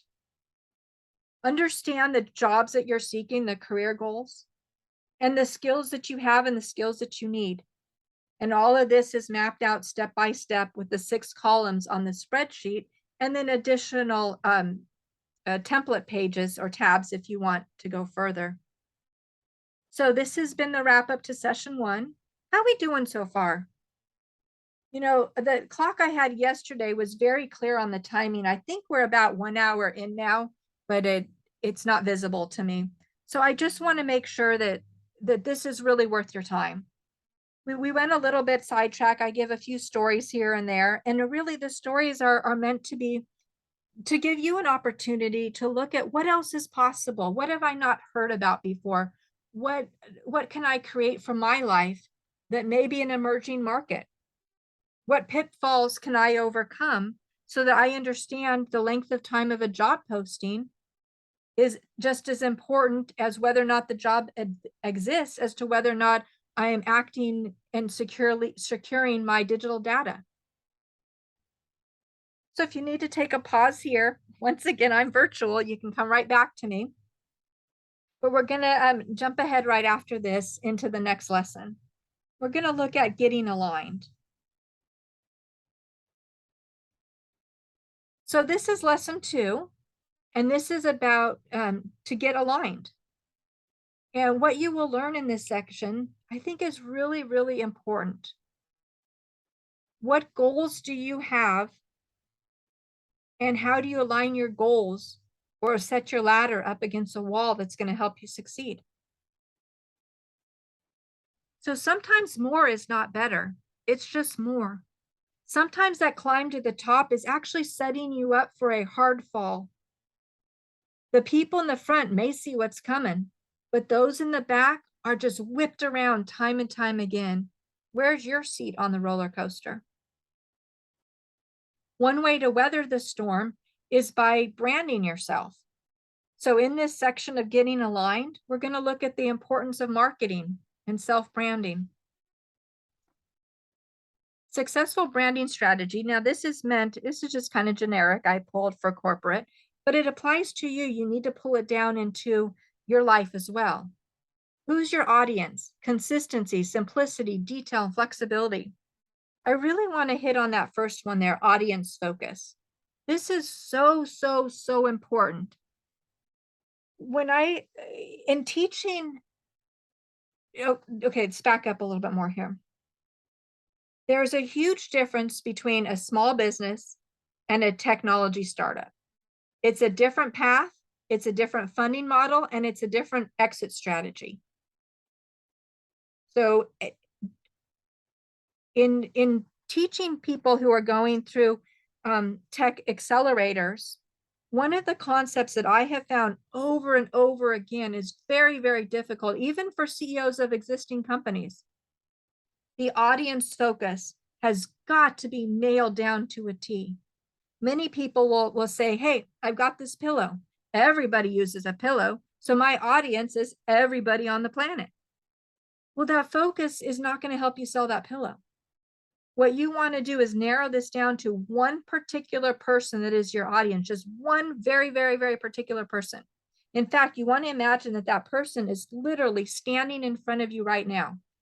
And you create a chart on this. And in the marketing program, we go really into how this chart needs to look. But for now, I'm just going to give a verbal overview. So this chart will include things like, what does the person look like? What color is their hair? What color is their skin? What does their clothing look like? Are they extroverted or introverted? Are they wearing shiny clothes or dark, dim clothes? Are they simple? Are their shoes polished? Okay, what about their family? What about their economic situation? Did they get a university degree? What is it in? If not, what is their trade? What about their social media presence? Do they use social media? If so, which ones? If so, which ones and why not? What do they post? How freely available are they? Where do they go to look for solutions? Where do they work? Who do they listen to? And you nail that down specifically so that as you are creating your brand strategy and your marketing strategy, you are directly targeting that one individual. Now we know on this planet, there's billions of people that are going to be similar. And so you're easily going to be able to market to one individual and others will come and be excited. And then on a periphery, there's going to be others that come in as well, and that expands and grows. But you've got to nail down just one exact customer or one exact audience, or you're just too broad and you're going to be following the next shiny object and you will not be in control of your company or your life. You've got to be consistent. You have to keep it simple. Nobody's, the proverbial elevator speech. People don't listen to you. Quite honestly, they don't care about you. And I don't mean that to be mean in any way, but people are in a fast society. They don't have time for anything other than themselves and their family and survival. What you're going through, they're probably going through on some level as well. Keep it simple. And yet the detail is very, very important. Connect the dots for them. If you're applying for a job, don't let them think that because you had X title and X company, you can automatically do A, B, and C in this company. That's not the way it works. Know that because they have these jobs listed, connect the dots and say, in this other company, which we're going to establish through the STAR interview techniques as we go forward, you fill in the blanks for them that I did this here, which carries over here. And be flexible. Now, I don't mean flexible with your values, but your skill in this arena will translate just wonderfully to this arena. And the one feedback that I have in this is often stay-at-home moms are in charge of the household, time management, the budget, the home. There's a whole variety. And it may be stay-at-home dads. And yet those skills can flexibly transfer into a budget operations or a finance operations or time management or an L&D, learning and development role. There's a lot of ways that they can translate into those areas. So I do want to encourage you as one of the steps to follow up on if you want to delve deeper is to go to salary.com and look up this article. I just pulled the steps, but I really encourage you, there's quite a bit there under each one, and it'll give you some great ideas. But I do want to take a moment and read actually read these as we go through the list. So this is 14 steps to branding yourself. Step 1, determine your unique value proposition. What do you offer that nobody else can offer? In fact, that pen and paper that you have, go ahead and pull that out right now and jot these down as I'm reading through this. If you need to hit the pause button, go ahead and do so. I'm virtual, I'll still be here, but let's work through this together. So step 1, number 1 on your page. What do you offer that nobody else offers? Unique value proposition, UVP. 2, find out how others see you. Ask some peers or neighbors about feedback of how you carry yourself or you present yourself in this world. Very, very useful. 3, identify your goals. What are the goals you have in a professional or personal arena? 4, identify your target audience. This is what we just talked about. Be very specific on that one career, that one company, that one individual. 5, reorganize your priorities. 6, pay attention to the details. 7, update your resume. 8, become a social networker. 9, build your own website. Control your communication. Posting on social media is not what you want to give to your employer. Now, we've got LinkedIn that we're going to be discussing, but if you have your own site, then when an employer asks for your resume, rather than sending them a PDF, you send them a link to your profile. This is very important because what if you made a grammar error or you put the wrong job title? You send a PDF, it's locked down, but if you send them a link each time they go in, it's refreshed and updated. It helps you shine because it's showing your organization and attention to detail. So send links rather than the actual PDF. Blog. To your own home, become an expert in your field. 11, get published. 12, go offline. 13, tend to your marketing network. Keep reaching out, be a friend. 14, review your brand and how you portray yourself, and do this often. Keep that fresh and exciting. So as we discussed, you can do everything right, but still find yourself right-sized, forced out, or without a promotion. For some of us, it's actually much worse. So you must understand that the ladder you are climbing has mobility. Corporate mobility is what we're going to talk about here. And what's the process? So every company has a mobility division. Well, every large company, right? Corporations. And the mobility process I've completely simplified here. But essentially, find out what your company is highlighting for their mobility process. Now, in this lesson of getting aligned, align your skills, values, and vision with that of the ladder you're climbing. And hint, it's the company. Are you aligned? As we learn about corporate mobility, their internal mobility is what we're really after for a manager promotion. The true benefit of internal mobility is noted as retention. It slows the employee churn, cross-collaboration, engagement as just some of the points, but I just went ahead and made this smaller and looked at the cost here. Actively disengaged employees cost up to 18% of their salary. Disengagement can cost company millions. In fact, in the study, they highlighted one company was estimated to have lost over $60 million from disengagement. Replacing an employee can cost 2 times the employee's salary. And imagine what it's doing to the employees. This was from Gallup 2019. So again, you want to look within the company to understand what their internal mobility page is. And they will lay out the steps for you. Some of them have informatics. Most of them will just lay it out straight without all the cartoons. But I want to pause here before I go on as well. Now, they say that when you go on an interview, you're interviewing them as much as they're interviewing you. And, stop with the lies. It's not true. Sure, you're walking in there and deciding whether or not it's a fit, but the reality is when you're looking for a job, you're looking for a job for a reason. And it's very, very seldom that you're going to find a job and get another offer all at the same time, where you have a choice of 3, 4, 5 jobs at the same time. That's just very, very rare that that ever happens. But on the other side, they have an open call. They have a lot of people coming in. They've got 5, 10, 15 different candidates that they've whittled it down to. They have choice. Choice is not yes or no. Choice is a variety of options that you can choose the best or optimum solution for you. They're going to be doing that. You're in a desperate point and you either have a yes or no, you choose the job or you're not. Now, there are different markets where you may be able to negotiate a different salary, but it's still this company or maybe one other company. It isn't the same, I'm going to interview you. And the reality is, what do you know about the company? The company is different once you walk in the door. The job descriptions rarely cover what you actually do. Once you're onboarded, you're put on a training path at best, or left to fend for yourself at worst. And the person who hired you often does not remain your manager.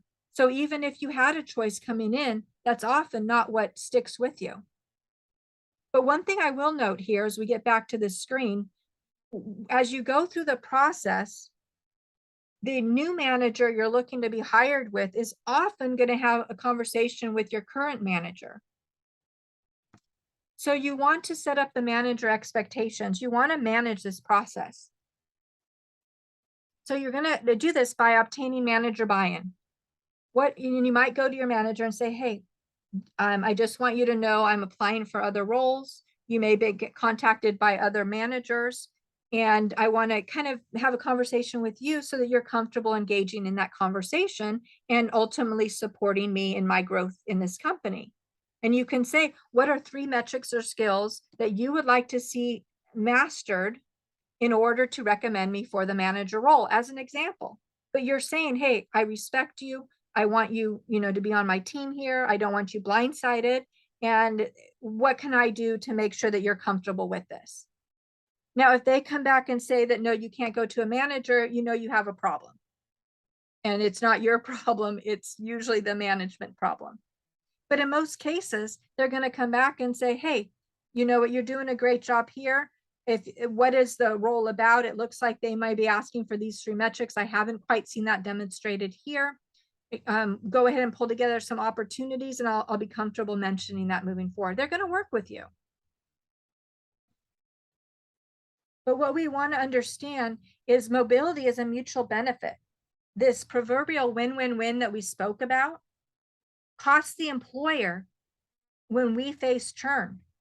And then when they go back to loop around to hire us, we're not the same smiley, energetic employee that we were last round because we've already been screwed. I mean, the verbiage can go on, but the reality is you can only pop somebody over the head so many times before they realize that they're just in to clock for their wages and they're out. So promoting within is really beneficial for companies.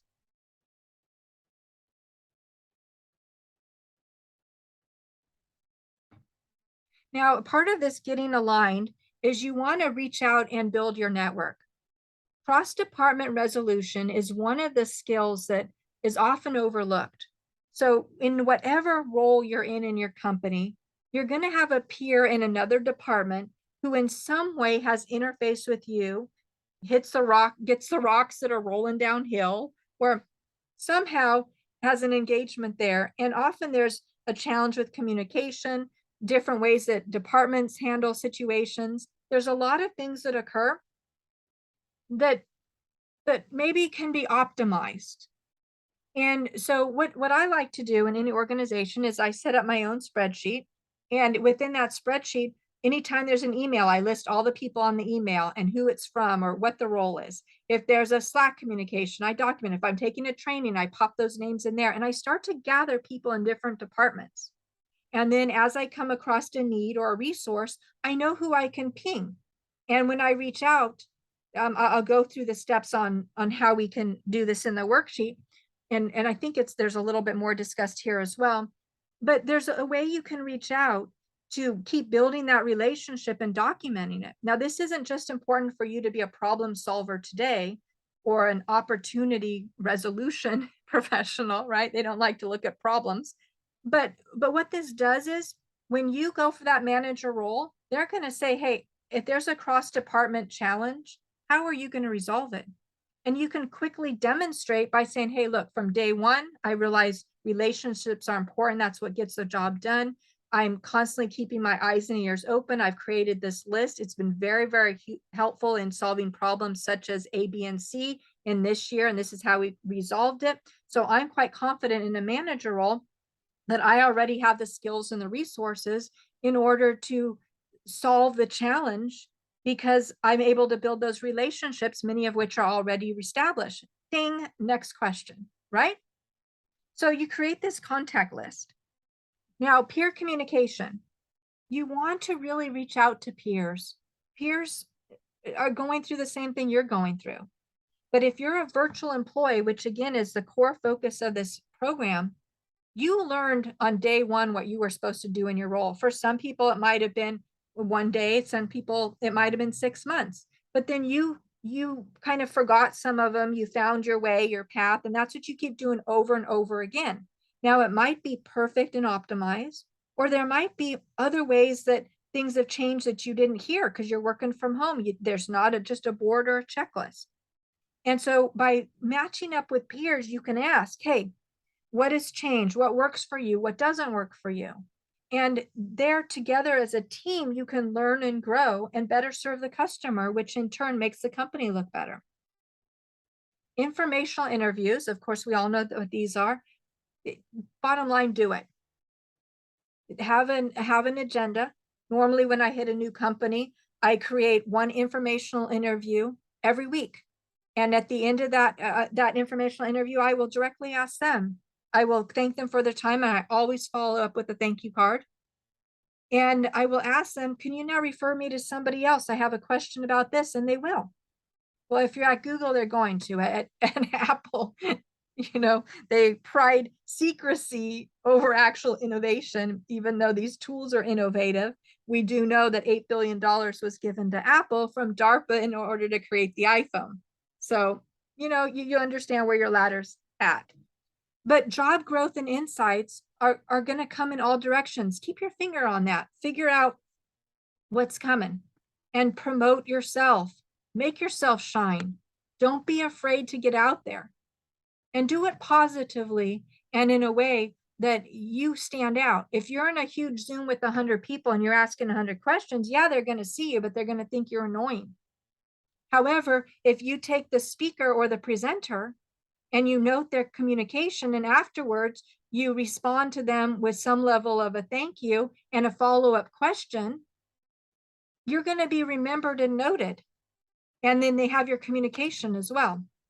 Training is a really big part of getting aligned.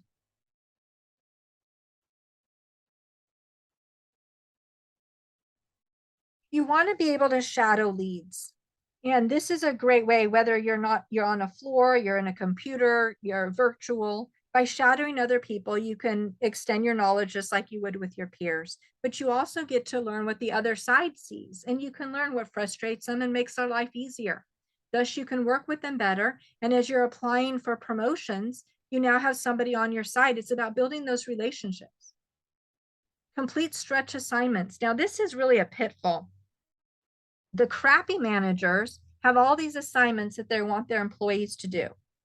It's really because they don't want to work, and you can sniff those out immediately. However, there are a lot of stretch assignments that you can design for yourself. So for instance, in this company, while I was going through their 6-month pilot training program that they were really winging it as they went, I created an entire desk guide. But I didn't do this on my own. Now, although I created the template, I designed the format, I pulled in the core information, I then reached out to my peers. And in reaching out to my peers, I said, hey, here's a template. We are going to be measured on metrics, and one of them is going to be team and leadership.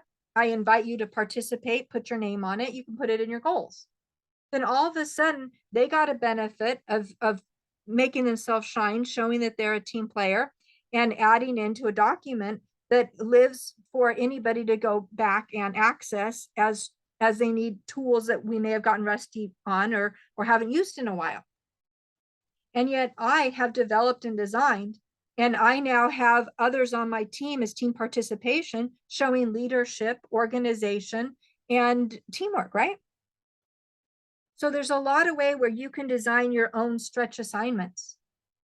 In creating this program for my peers, nobody came to me and said, hey, can you create a pathway for us to succeed? And yet a few of my peers and I were exploring options, noting that our manager was not our champion, and we had to find a way around the wall that was being created. But rather than keeping that knowledge for ourselves, we rolled this together. Again, I designed, created the format, and pulled in the core, and kept working with peers in order to add in information so that we could share this with the peers on our team, so we could raise the level of leadership and knowledge that we had, thus improving the entire community, not just ourselves. Work with a mentor. I think the next two slides are on mentors, so I'm going to pause here. If not, I'll come back to that. But complete Docebo and Udemy courses. There's a lot of free certifications out there. You want to be able to master the skills you need for the job with certification showing that you started something, you completed it, and you have mastery of that concept. Coaching, leadership, and management, plus employee metrics training. There is just so much here. You really want to measure your metrics. Most companies now are metrics driven. Everything is about surveys and this and that, but it pulls metrics. There's core diamonds in that you can track and use to help yourself shine. Coaching others, being coached, being in a leadership role sets you up for the management opportunities. Take what you can and run with it. And as we're going to discuss coming up, we're going to post all information in a BetterWorks program or some kind of a goal program and align it with your specific goals. You're going to be responsible for setting up that measuring stick that I talked to you about in the introduction, and tell people what you're going to teach them, and then have them measure the quality of the teaching. You set this up. When you set up your goals, don't come up with something nebulous that isn't tangible worth the timeline. Make sure that goal is something that you can control. So for instance, if you're going to succeed in graduating from a pilot program, it's the first one.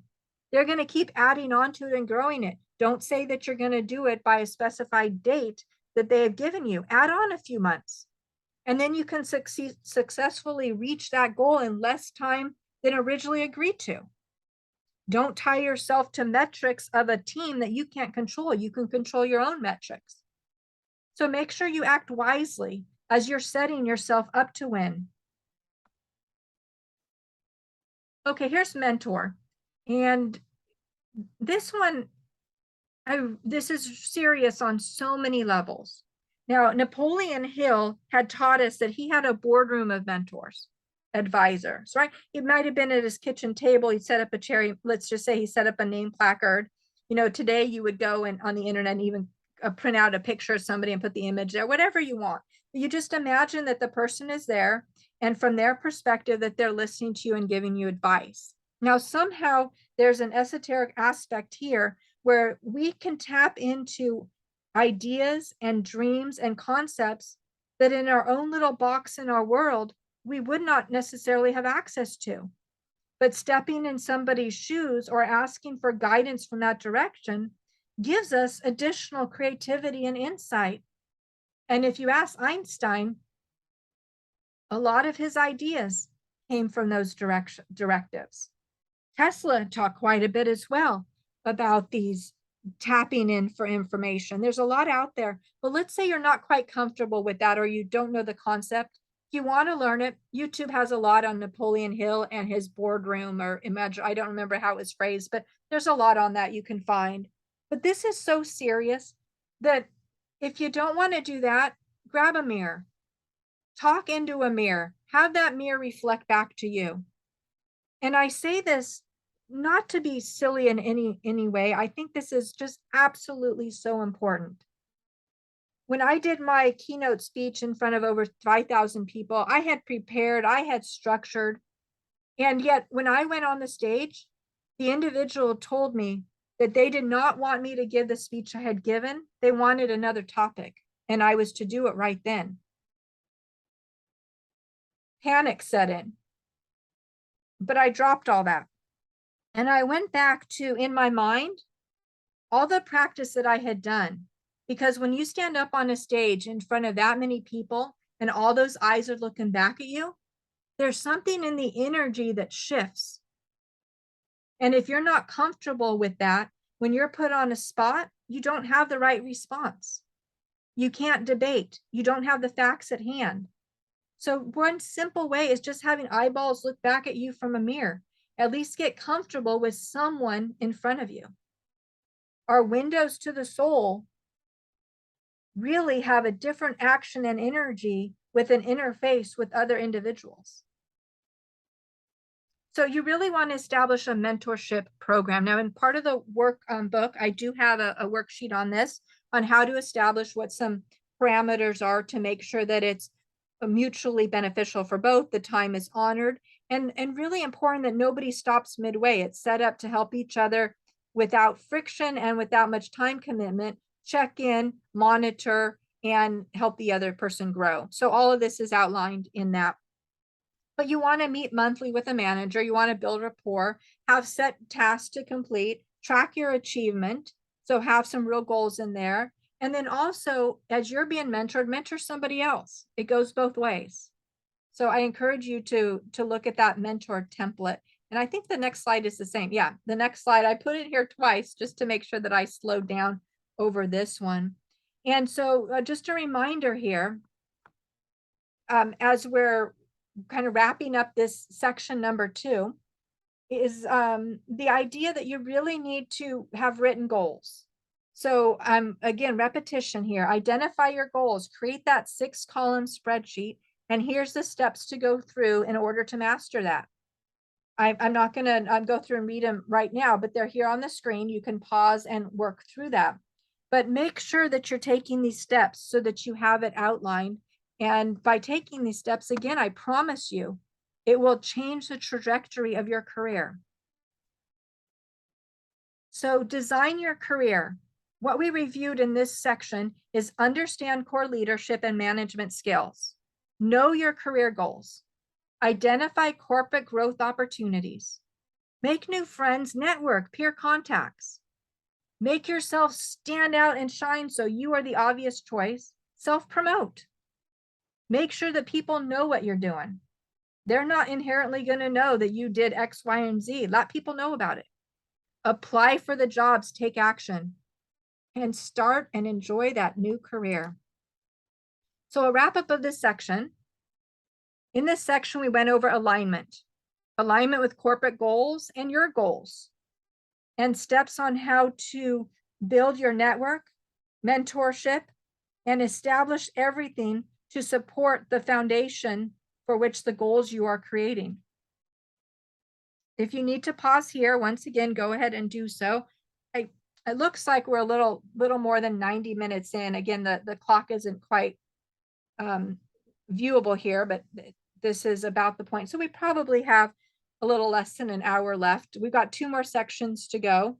And one section is on the better works for formatting goals, and the other one is for interview techniques. And then, of course, at the end, we do have some bonus material as well, which I think is really paramount to understand for your own safety and security. Okay, so let's move on here. So if you took a break, welcome back. If not, thanks for hanging in there. I hope you still have your notebook and your pen or pencil still out. And I hope that you're going through those tasks. As we outlined, branding yourself, did you take that seriously? If not, maybe pause here and work through that a little bit. And item number 2, I believe, was the item where you're supposed to reach out and get feedback on how other people see you. That is just really an awesome process. And it all the way around, it helps with your self-esteem. You may hear things that you don't like or surprise you, but you're going to hear an awful lot of amazing things as well. So I do encourage you to go through that step. Now, here we are at the Better Works Goal Mastery. We started with your why, understanding that your why has to be big enough in order to succeed. We also discussed that you need to assess what your true starting point are. What are your skills? What are your goals? Where are you starting at? We verified that our ladder is in the right spot, and we sought mobility within the company to understand if they have mobility paths or programs, and if they even have mobility. We aligned our skills with specific job postings. We filled gap between the trainings or within the job descriptions, what is needed, and then also the trainings that we can add in with concepts like Docebo or Udemy, or we're going to talk about lynda.com, in order to show mastery. We talked about networking and the importance of mentorship, how to leverage your a goal management tool and make yourself shine. You're creating the measuring stick by which others are going to judge you. Set yourself up to win. You are in control.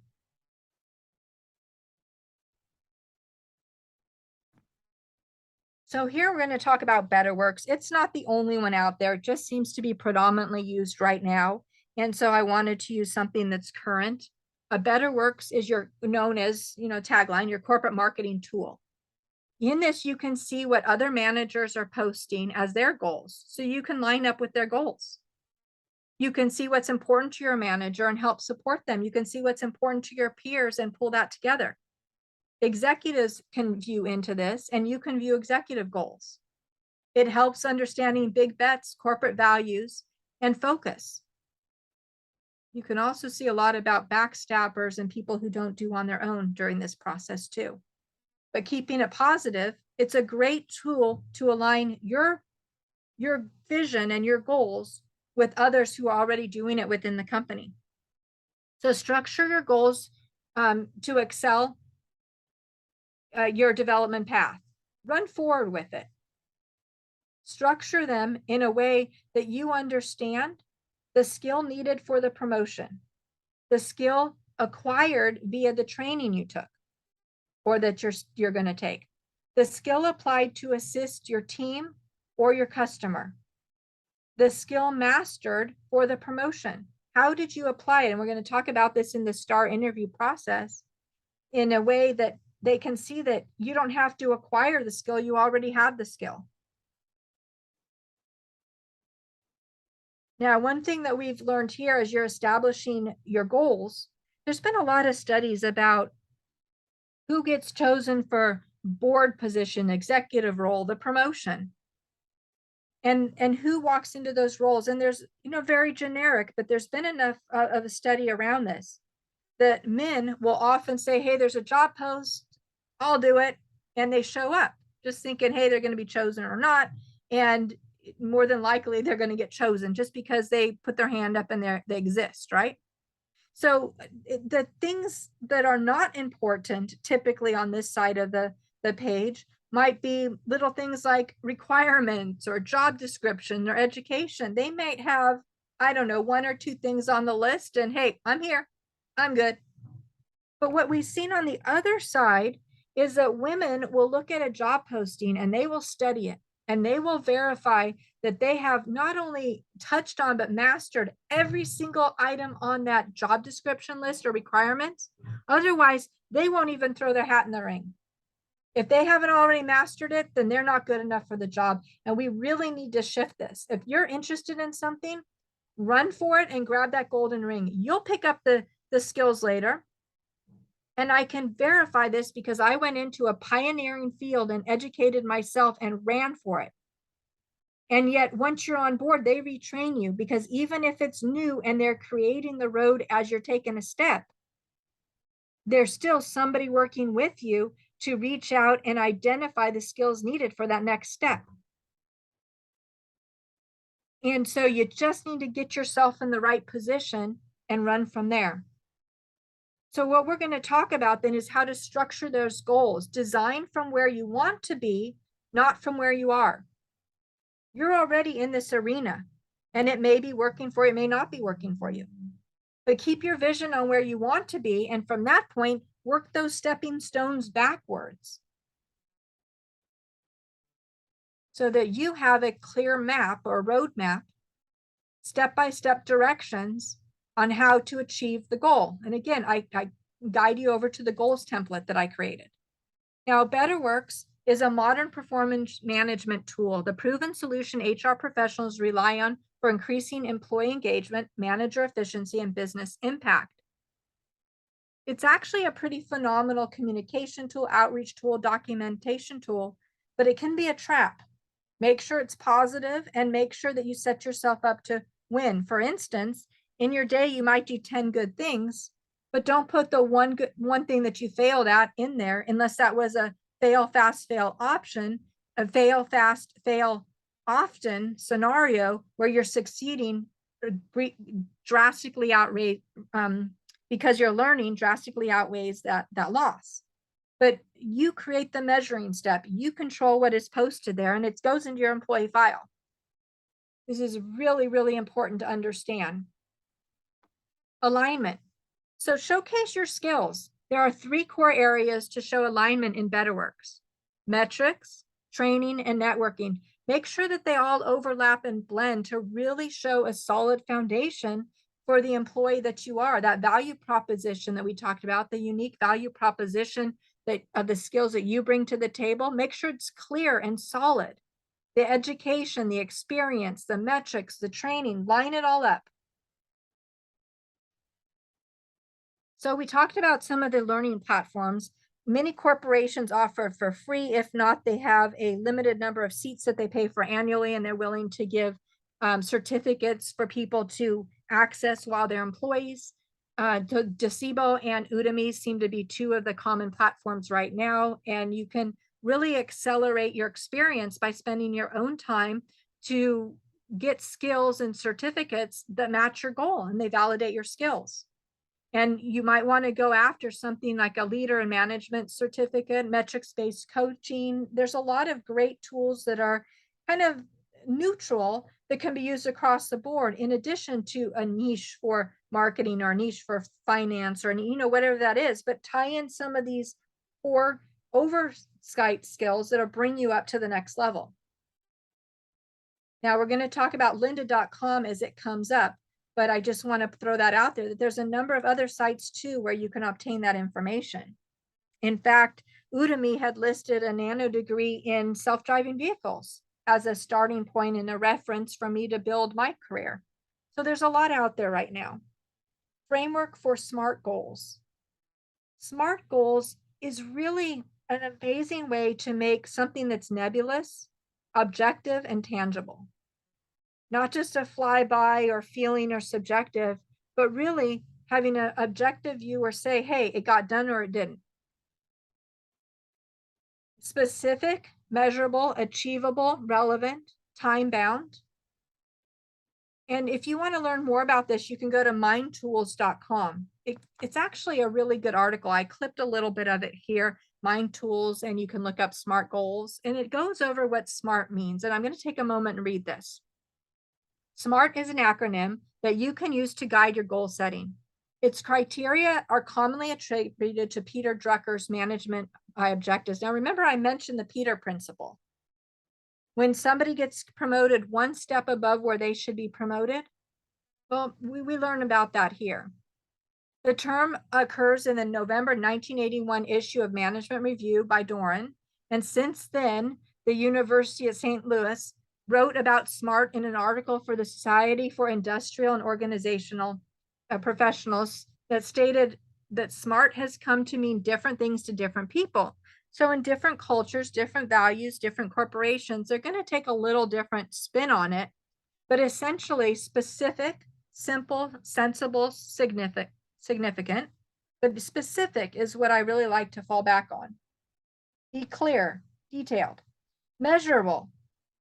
Is it meaningful and motivating?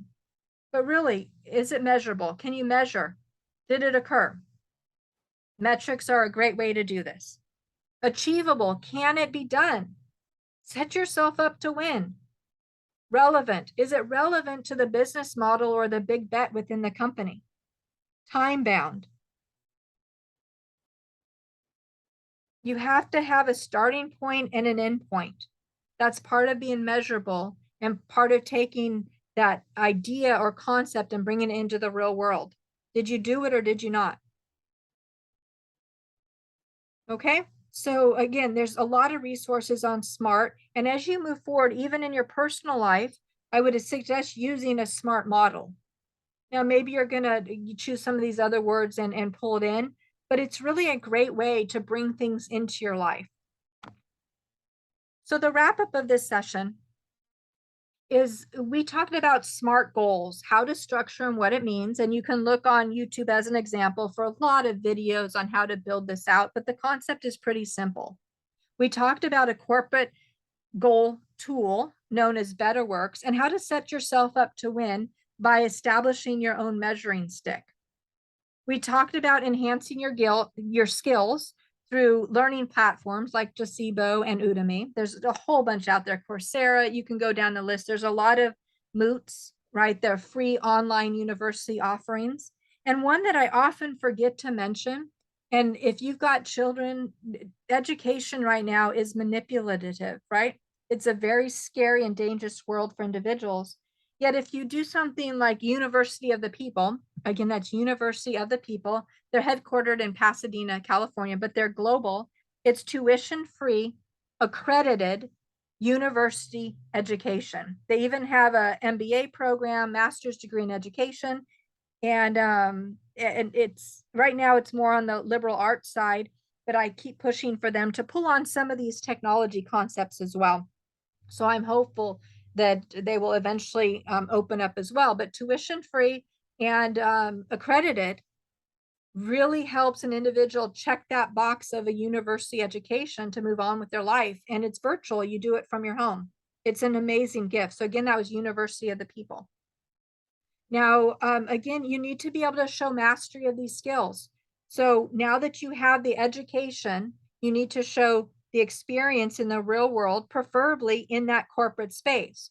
So I had this lesson in my team. I recognized there was a challenge. I applied this skill, and this was the outcome. And this is part of what we're going to look at in the next session as we talk about the STAR interview process and we tie a bow on all of these concepts.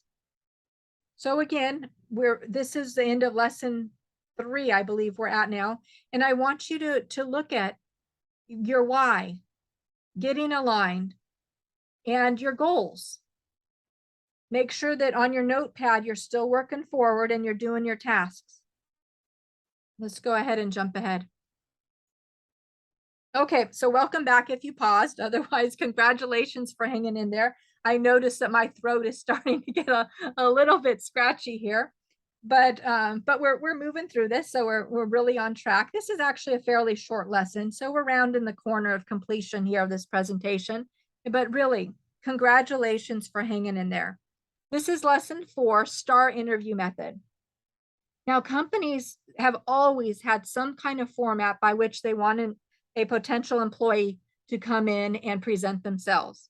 Yet the difference with STAR is they actually tell you. Typically, it's just supposed to know. And you often learn because you were part of a fraternity or sorority or a group that trained you in that particular skill. It's not innate. You just had to know the formula and fit in it, just like building a business, applying for a job, applying for a career, applying for a university. There's a process, and you just have to figure out the process. And the STAR tool, STAR interview method, turned into being one of those processes. Now, the days of just winging an interview or just showing up and expecting the fairy to pick you because you're breathing are long gone. And if you're a virtual worker, like we're specifically focusing on in this section, then I'm sorry. But if somebody happens to choose you for a role while you're sitting in your home closet, I mean, heaven forbid, home office, well, although it can happen, you gotta wonder what the motivation is. Why would they have found you and chose you? I mean, at this world, you gotta have you just got to be careful, right? So you must tell the company why they should hire or promote you. You have to connect the dots and make it easy for them. Make sure the decision is such that they can choose nobody else. And the way to do this is a STAR interview technique. Many companies use the Amazon STAR method. Amazon is kind of the champion of this. And although this is, again, a fairly new workflow that for decades and decades, it's been expected. It just wasn't outlined as clearly. In this case, Amazon is setting you up to win. So when presenting in response to behavioral questions in an interview, you won't want to respond with a yes or no or short sentence. You want to respond with a set narrative that sets up or paints a strong picture of your success related to that particular concern or question or behavioral task. And so you would state the situation, talk about the task that you performed, what action or what task that was needed, rather, the action that you particularly performed as an individual. on the team, but what was your performance level with that? And then what was the result? And I'm going to go on the next page. I don't have this link highlighted there, but at Amazon.jobs, they have a landing page and it talks about in-person interviews. Now, I do want to call out before we get any further here in the lower right-hand side of this page under Let's Prepare for Your Interview, there's a section that says remote interview process. They even tell you how to walk through that as well. Now, I've gone through the remote interview process with Amazon. It was an hour-long process, very, very intense. The blessing was I got to do it remote, so I had some note cards sitting up there. But the reality is this process is so intense and detailed that when the recruiter contacted me and said, I don't know if it was a Monday or Tuesday, they said, okay, this Friday, the hiring manager and a recruiter want to interview on Friday. What time works for you? My response was, Friday is awesome. I will be on the road. I will not be at my home office. Any chance the following Friday might be available, and then you can have my undivided attention. Now, this is about me controlling my schedule.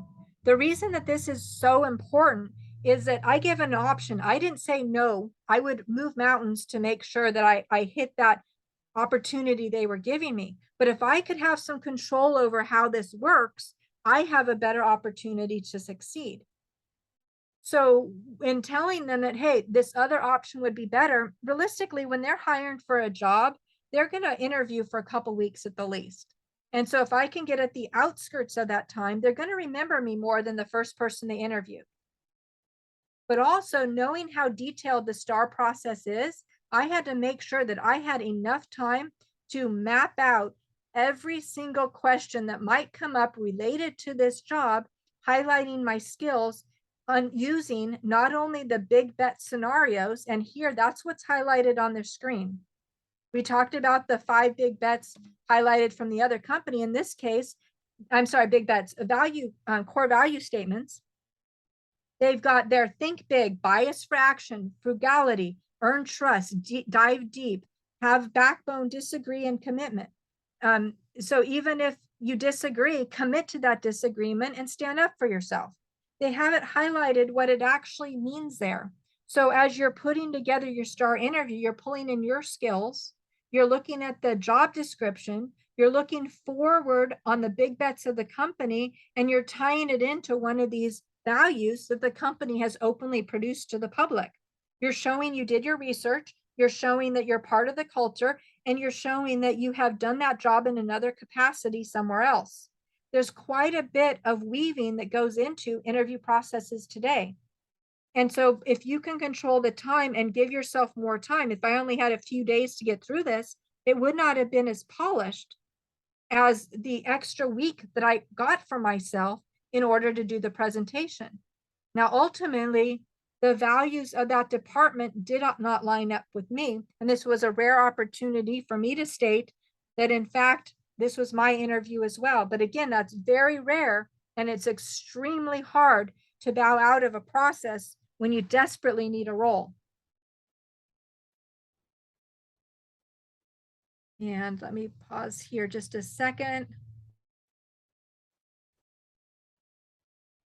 Okay, so let me go on to this next one.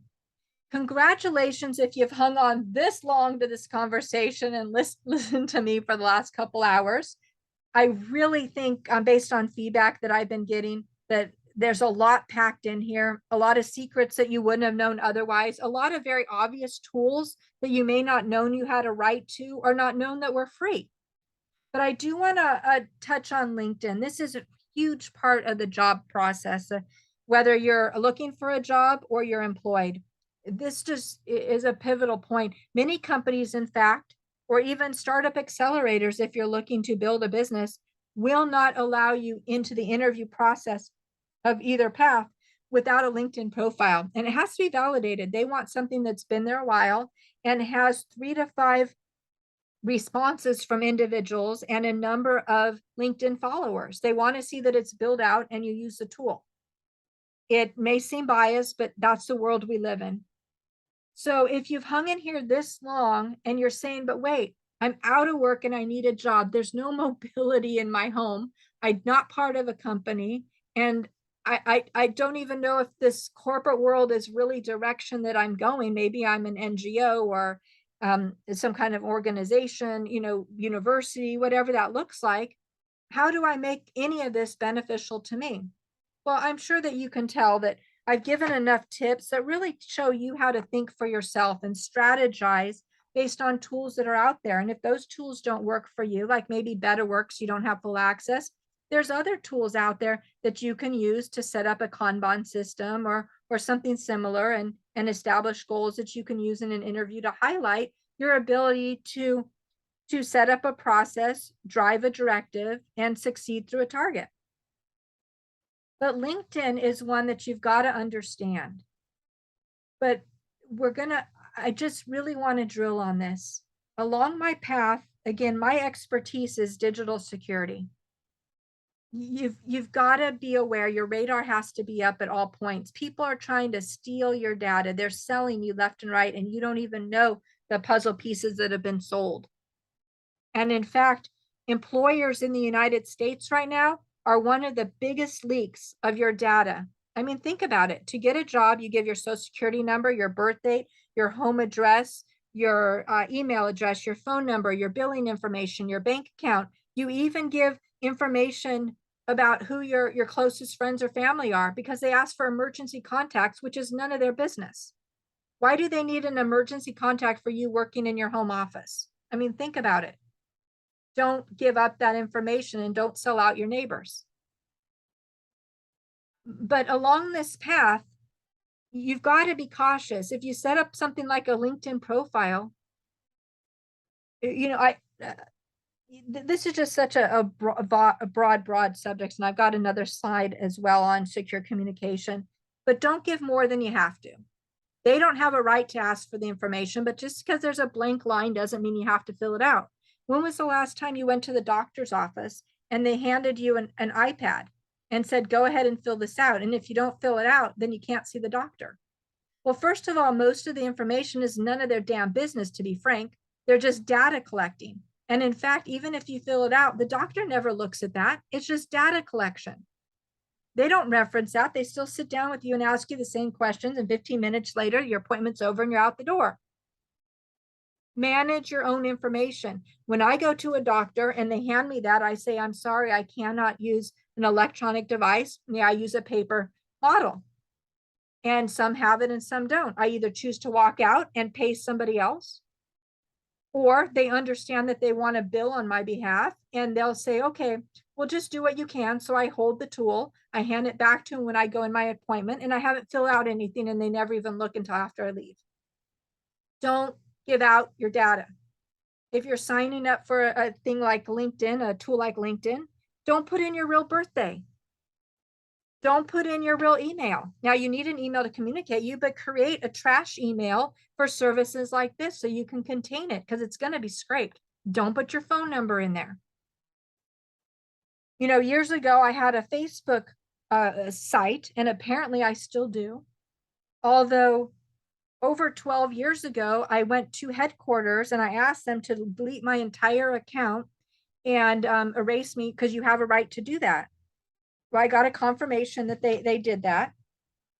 However, years later, I went to an old email and saw that there's still posts in the account. And I saw that my account was not actually closed, or was closed and reopened, because they gathered data.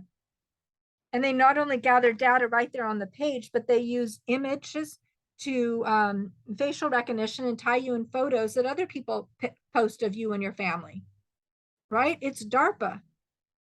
It is data collection for the government. It's surveillance. And yet I wanted to log back in to, again, delete all my information and ask the company to purge, and they won't let me back in with it without 2 forms of ID, a passport and a driver's license. And no, that's data collecting. So that profile still lives out there, and I have no way of removing it because of the requirement for more and more information that they have. So don't sign up for programs unless you have Well, you just don't, because even if you trust that one, you know they're going to be sold, and any agreement they made with you goes out the door as they happily cash in their $1 billion check and sell you your data along the way, and you don't get it back. And by the way, Kid Track, if you're going to a church and they have you sign up a Kid Track app, it's called Kid Track for a reason. They are tracking your child. Just don't fall into these pitfalls. Okay, so enough on the soapbox, but this is really, you got to be careful here. Okay, so LinkedIn, it's a great place to search for a job. In fact, it'll do job searches for you. It has whole search engines. You can set up for bots to go out and find it and then send it to your email, but never ever apply for a job on a third-party site. Well, it's easy. It's a one click and it's an automatic LinkedIn connection. It ties to my profile. Why wouldn't I do that? Because if you're applying for somewhere like a Microsoft, you go to their site, you apply for the job, that data is contained within Microsoft. If you apply at LinkedIn, then they are collecting the data and they sell these metrics to the companies who are paying them to advertise jobs on their site. It's a revenue model. The benefit, the metrics. So if you go through LinkedIn, you're telling LinkedIn that right now you're desperate, you're applying for 10 jobs a week, and you're applying across the board in a whole variety of different job titles, meaning you're going to take anything because you need to feed your family.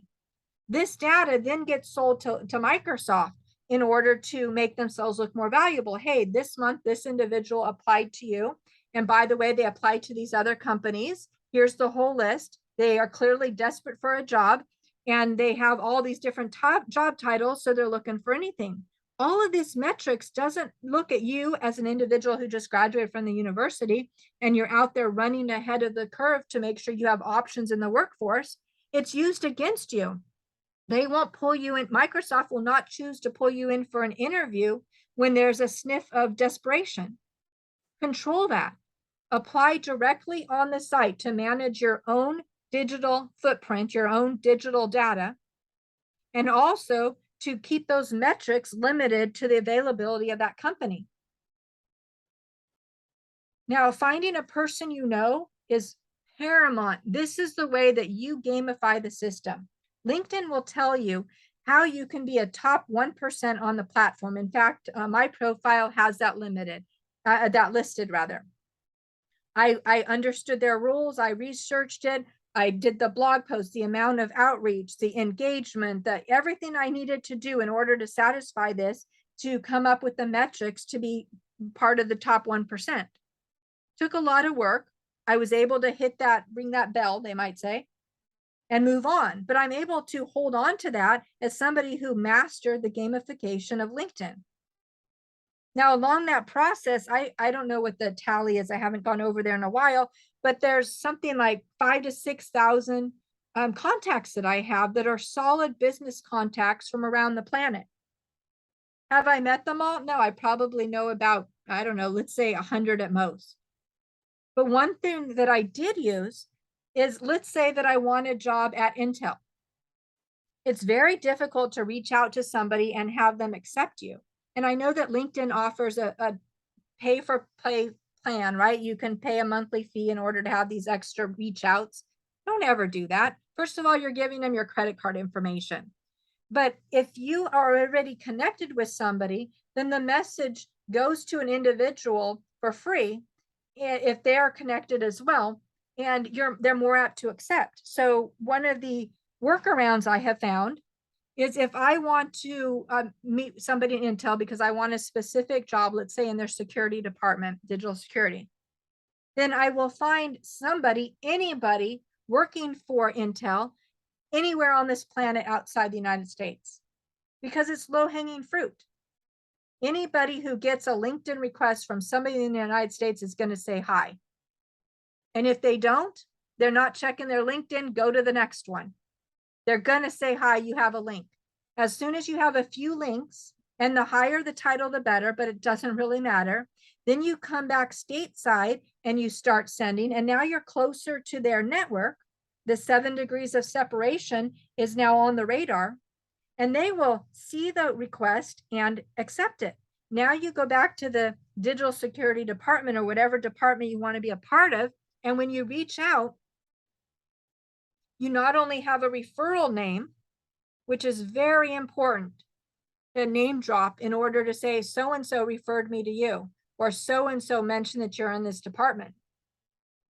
And ask if you can connect on LinkedIn. That's your first step. Don't ask for anything else on there. Just ask for a connection. And then once you have a connection, you can direct message. But this is how, again, you reverse engineer the process and use the tool to help you building your community.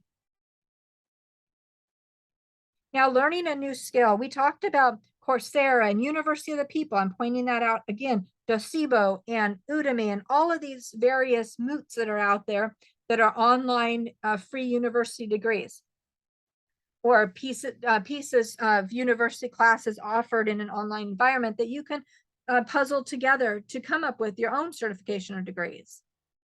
But did you know that LinkedIn bought lynda.com? Lynda is with a Y, Lynda. They're also one of these phenomenal sites with a lot of courses and certificates of wide variety. You can pretty much learn any new skill, technology, Word documents, whatever we need to do. But what's interesting is the United States has partnered with Lynda, and they have, it's got to be 7 or 8 years by now, probably even longer. Well, actually 20, yeah. So we're going on a decade now. And what happens is if you just walk into your library and you get a library card that's free, then you can use your library card to log into lynda.com through LinkedIn, because LinkedIn bought them, and now it's free. So you have this wide open opportunity to get training and certification and show mastery, and it's free. It is absolutely amazing tool. And because it's through LinkedIn, that every time you hit a certification, you can post that right on your profile. So it shows somebody, hey, this person just got a new skill. You might be interested, or this person is improving their career. This person took time out of their life to grow. So it really helps you, and it's free. So leverage these options that help for you. So we've talked about search a new job, and make sure that even if you find it on LinkedIn or you use their bots to identify, only apply on the company's site directly for which you want to work. Do not apply for any third party. Do not apply through LinkedIn, because the metrics will whittle you out. How to find a person you know or you don't know, how to make those networking connections, and how to learn a new skill. Now, just as we've talked about, Craigslist and other conversations, we haven't mentioned it too much here. There's a lot of scams in LinkedIn. When somebody reaches out to you, they may not have a job. They may be reaching out for they may not be altruistic. So just really be aware, like with anything else. People do things in the dark that they wouldn't do in the light. And LinkedIn is becoming to creep into that area. But it's the only game in town right now. So you got to embrace it for what it is as you run forward if you want to work in a corporate space. Just be aware that the digital footprint being created is not for you. It's about you, and you're being sold. There's a saying that you either pay for lunch or you are lunch. And use the tool for what it is. It's phenomenal. But there's pitfalls. So that being said, many employees require this link in profile. So just make sure that it's cleaned up and ready to go. And if you've got other social media out there, downplay it. You don't want your employer to look at what you ate for the day, or negative comments, or especially now political comments. As we're in this woke culture, hey, I'm saying raise your voice loud and really speak out with their values. Let other people know that there's still people like you, that it exists. But social media isn't the place to go back and forth when you're looking for the professional role. LinkedIn is still the place that you can hold on to that. And because they have blogs, you can also set yourself up as a subject matter expert and do it right there on their platform. So go ahead and set up your basic profile without your exact location, no phone number, certainly no birthday. Go through the secret of finding people that are overseas who work with the company so you can step back to get somebody that would be in close contact into the department that you want. And then really leverage to figure out how to gamify and become into the top 1% based on your engagement. Learn the tricks and post and respond to get your metrics up to use to establish yourself in the market, or at least in the LinkedIn group. And then just be aware that those metrics, you are creating the measuring stick. So make sure that your metrics are in the direction and that you want. As we talked about, every time you apply for a job, they grab that and share it out with the employers. That is not in your best interest. And do not apply for these jobs on this site. Now, again, I talked about lynda.com, Lynda, getting a library card and applying that way so that it's free. We also talked about University of the People. There's a lot of great tools out there and resources to clean up your skill knowledge. Was this helpful? This little piece right here is something that a lot of employees say, oh yeah, I know about LinkedIn. Yeah, I know about LinkedIn. But when I go into some of these core notions, they had no idea. So I'm hopeful that it'll give you some eye-opening thoughts here on how to make the program work for you rather than you working for the program. So here's the opportunity that I told you about at the beginning. We're kind of rounding the end here. And the feedback to me again is not, hey, fill this out to get a certificate. You know, I've already given you the course. You've got the workbook that I'm really hoping that you're either using the workbook or your pen and paper. But this is an opportunity to reach out to both myself and my team. If you've got feedback, comments, suggestions, if you just want to share a story, I do take them to heart. And we do our best to respond to everybody. And I think we're actually up to date right now at the response. And many people have asked for additional assistance down the path. I'm not doing this as a drive-by. Just this last week, there was a series of individuals who had been, the process started over 120 days ago, applying for grants for their strong business, their small business. They had to go through the process with this nonprofit. And once they graduated from the process, they created a packet, an overview of the job or the business they're creating, what successes they've had over the last, at that point, 90 days, and what they were looking for. And then the gift would be a $5,000 grant. And this week happened to be the interview process for each of those individuals. They've already gone through the class, they've turned in their packets. They needed to have the second round of interviews. And, you know, one after another, those who had worked with me, and all they had to do is reach out and ask questions. And basically, I explained to them the difference between a small business and a tech startup to understand the identity that they are creating. Really nail in on, remember I talked to you about identifying the target market or the ideal audience, really nailing that in, which nobody outside of this arena even had a clue on. Understanding of financial metrics going into a down economy, and the financial roadmap that I created that they all attached to their profiles, one after another called me celebrating the success. And so kudos to those who are reaching for that bell and receiving these grants that are out there. But anyways, if you want to reach out to me, this is just a quick, simple way to do that. Now, there's a couple bonuses I want to talk about here before we close out. One is time management. Time management is an art or skill that's been kind of set aside as we're getting dragged behind the proverbial turnip truck. We kind of just tread to keep our head above water. But in fact, you need to block out time on your calendar to make things happen. If getting a new job is a priority, hey, the house needs fixing, the kids need help, the friends need, everybody, there's all different, no, make it a priority, stick it on your calendar. Block out 2 hours a day or 3 hours a day, whatever that's going to be, and put your building blocks in there so that as you move through the calendar and as time passes, you're taking steps towards your goal. Now, Google Calendar is one of the best simple tools in order to manage your career time. YouTube has phenomenal quick videos on how to do this. So just do a search, Google Calendar time management, and they will show you specifically how to link an individual calendar that you create just for this, or block it out on your own calendar that you use. Now, I am not highlighting the use of these tools because, again, if you're not paying for it, you're lunch, right? But it's a great learning tool. And then you can take that concept into whatever calendaring system you use. And the calendaring system may be, like me, a journal that I leave on my desk that has the dates on it, and I block things out that way.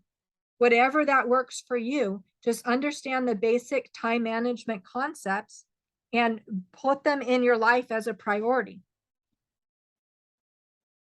Now, one of the items that we talked about early on here was reflect and repeat. You're going to reflect on your progress. What's working, what didn't? Get feedback often as you can. Apply learnings on the job. What did you learn? How did you apply it in the workforce? Identify any additional skills and capabilities that you have or you need to have. And line them up in your goals that in order to reach that next career goal that you're going after. It isn't done once you ring that bell. That just gives you an opportunity to start on another path. So the next steps within companies, as you design your own career and you take charge, you want to work with your manager to define and create custom management track benchmarks. Work with them. Do they have one in the company? Does HR have a management track? Can you develop one and work as a mentor with somebody or be mentored by somebody? Apply for the starting point. If you're an entry level, apply for an M1 or a first level manager role. Reference BetterWorks documented success. Now, if you don't use BetterWorks, manage your own goal process. And when you go into the interview, establish what tool you use in order to measure your success. Apply for manager accelerator programs and organizations. And often there's a catch. In order to apply, you have to already be an M1, tier 1 manager with one full-time equivalent. A lot of virtual roles don't count people as an FTE. They classify them differently. So understand what the rules are and work with HR to make sure that you fit into that scenario so that you can run forward on the track that they have. Now, in my case, my manager kept telling our team that we don't qualify for any of these programs. So we didn't stop there. We went ahead and found out who directly is running the programs and applied ourselves as a team. Because we're identifying our own career, we're taking charge. And do you know that all of us got accepted into a program that according to our manager, we don't qualify? So take charge for your own career. You've got to be your own guide and take your own steps. Now, some organizations have aspiring manager pilots. If not, I'm putting this out there. This knowledge is here. Create a program like this and run it in your own company. Bring me in if you need support. Some have manager accelerator programs. Hook yourself up to that and run with it. Often companies have a manager toolbox, and this is posted for everybody, even if you're not a manager, but it tells you we want to make sure you know what areas to focus on a manager and have resources to help you. They want you to succeed because they want to avoid churn and lawsuits. The hiring and HR is really a legal mess at this point. So they want to set managers up to succeed. Below are a variety of resources specifically to help you lead. The categories here in this example are new managers, manager accelerators, virtual coaching, and manager scores. They tell you how they're going to rate them. There's a lot of tools within companies. And if you're not specifically in a company, use these two keywords to search information, either in general about the industry or specifically about a company you're targeting. So here's another bonus I wanted to put in here. Again, my background is in digital security. You've got to maintain secure communication. In a federal hearing that I demanded almost a decade ago, I was informed that the easiest way to track a person is via their phone in their pocket, right? Specifically, text messages. They were so angry that I refused to text because that was the easiest way for them to grab data. And I always turn off my phone location. Now, as we know, now, even if you turn off your location, the phone is still tracking you. It's pinging off a signal and they can triangulate you within inches. But manage what you can. If you turn off that location, then at least those stupid apps that you thought you needed on your phone that are tracking you don't have that access to that tool at that moment. Be wise with what you put on your phone and don't put apps on your phone. But this was over a decade ago. Imagine today what you offer up. You just volunteer as you put apps on your phone. You leave your location on, your Bluetooth is always trackable, and you voluntarily post on social media or sign up for sites with information about your birthday, your location, your emotional state. Don't put that out there. Think of the consequences. If you don't need it, we go back to the concept that sometimes more isn't better, it's just more, and it's more information about you that you're handing over. So here, a VPN is very, very important. End-to-end encryption is something that we all should be doing. That doesn't mean that it's not being monitored or scraped, or it is, but at least that's one way to limit some prying eyes. Proton Mail is a free service, and it's not the best, but it is one that's out there. It is compromised. I'll let you know that up front. But Proton Mail, you can get up to 1 gigabyte of email storage. And it is a encrypted end-to-end encryption software that's used to send email from one party to another. Now, the catch is if you use Proton Mail and the other party doesn't, they use Gmail, well, your data is not end-to-end encrypted. As soon as it hits the Gmail or the cell phone, it's open source once again, right? But you can do what you can do, and it shows a level of understanding and awareness around this subject.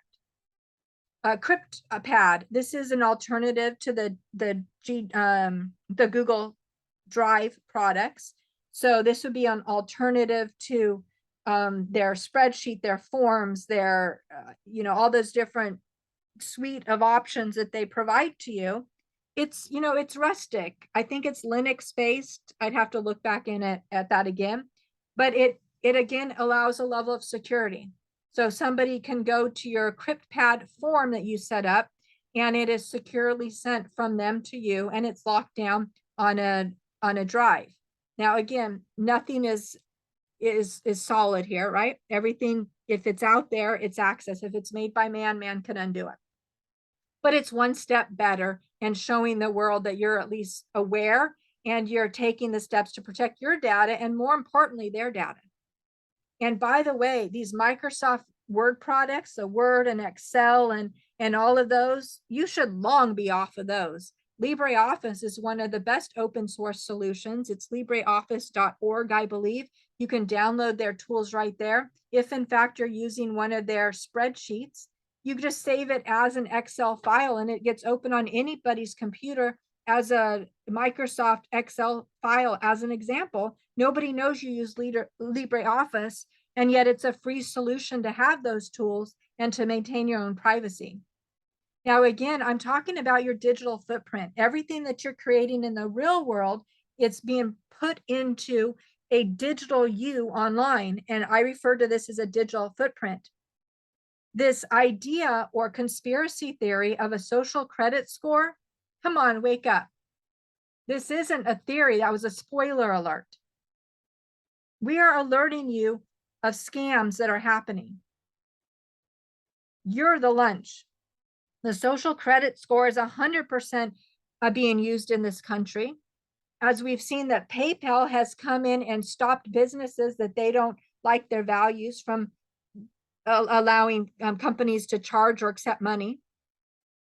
Or if they caught it after the fact, they're withholding the money from companies and not allowing them access to it. On any other level, that would be criminal theft, grand theft. If we look at social media sites, they're deciding what you can say, what you can see, what you can hear, what you can share. All of these are on the front. We now know that a major policing agency with the three-letter agencies is actively working with organizations like phone companies and social media companies to manipulate you. And one step further, they're showing up at people's home because they don't like what was said online. The social credit score is now moving towards a digital currency. And no, I'm not talking about Bitcoin or these general DeFi coins, but I'm talking about a centralized government coin system that is monitored by the government and turned on and off as they see fit. This is very serious. We learn from the Bible, which I believe is our manual to life, that there's a mark of the beast, and those who do not take it will not be able to buy or sell. The social credit system is here today, and it's only going to embed more and more in our society. But I do want to caution you, there's so many individuals who contact me who ask about these different tools. Well, if it's out there, it's not secure. I mean, that's just the reality. These are just one step further. But what we don't want to do, and which is why I have this in, is this virtual world success conversation. You don't want to create fiction. Meaning, if you want somebody to reach out to you, if you create a barrier, they're not going to try twice. So let's say I turn in my resume to a company and I ask them, this is to contact me via this way. And yet the way is via a tool that they don't have. Some people are using Signal or Telegram. Maybe they don't have it. They're not going to put it on their phone in order to reach out to you, or WhatsApp. They're not going to do it. They're going to go on to the next person. They don't have time to sit around and figure this out. Well, what if you give them a phone number that doesn't have a voicemail and they leave a voice and it hangs up on them? They're not going to go figure out another option. They're done. They're on to the next one. What if they want to send you a text message and it bounces because you don't do text messaging? That's fair, but they don't care. They're not going to call you and say, hey, I tried to text you, because they're not going to know that it bounced. If you send a text to something that doesn't exist, in most cases, it will not tell you that it bounced. So create a tool that is frictionless. So part of that, again, is when you're sending out your resume, don't send a PDF. Make sure it's a link to click on, because they can click on a link to open a PDF. So there's no friction here. They click on a link and it opens up to something that you control and you can change right on your G Drive or wherever you have that, your website. For communication, most of them will respond at some point via an email. So make sure that that's a unique email that you can track and you have access to respond to. And again, for lack of better choices, if you have an email with Gmail, they also have a free phone number that you can attach to it that accepts both voicemail and text messaging. So all wrapped into one that you would check throughout the day. You would have your email, a phone number, and text messaging all wrapped into one. The person on the other side doesn't hit any friction. They reach out, it all goes into one place, and you respond in a timely fashion. This gets you the opportunity for the interview over other people. So again, secure communication is really paramount in this society, and learn and study and understand it. But don't get paralyzed by a lockdown and limitation around the tools. Not everybody's going down this path.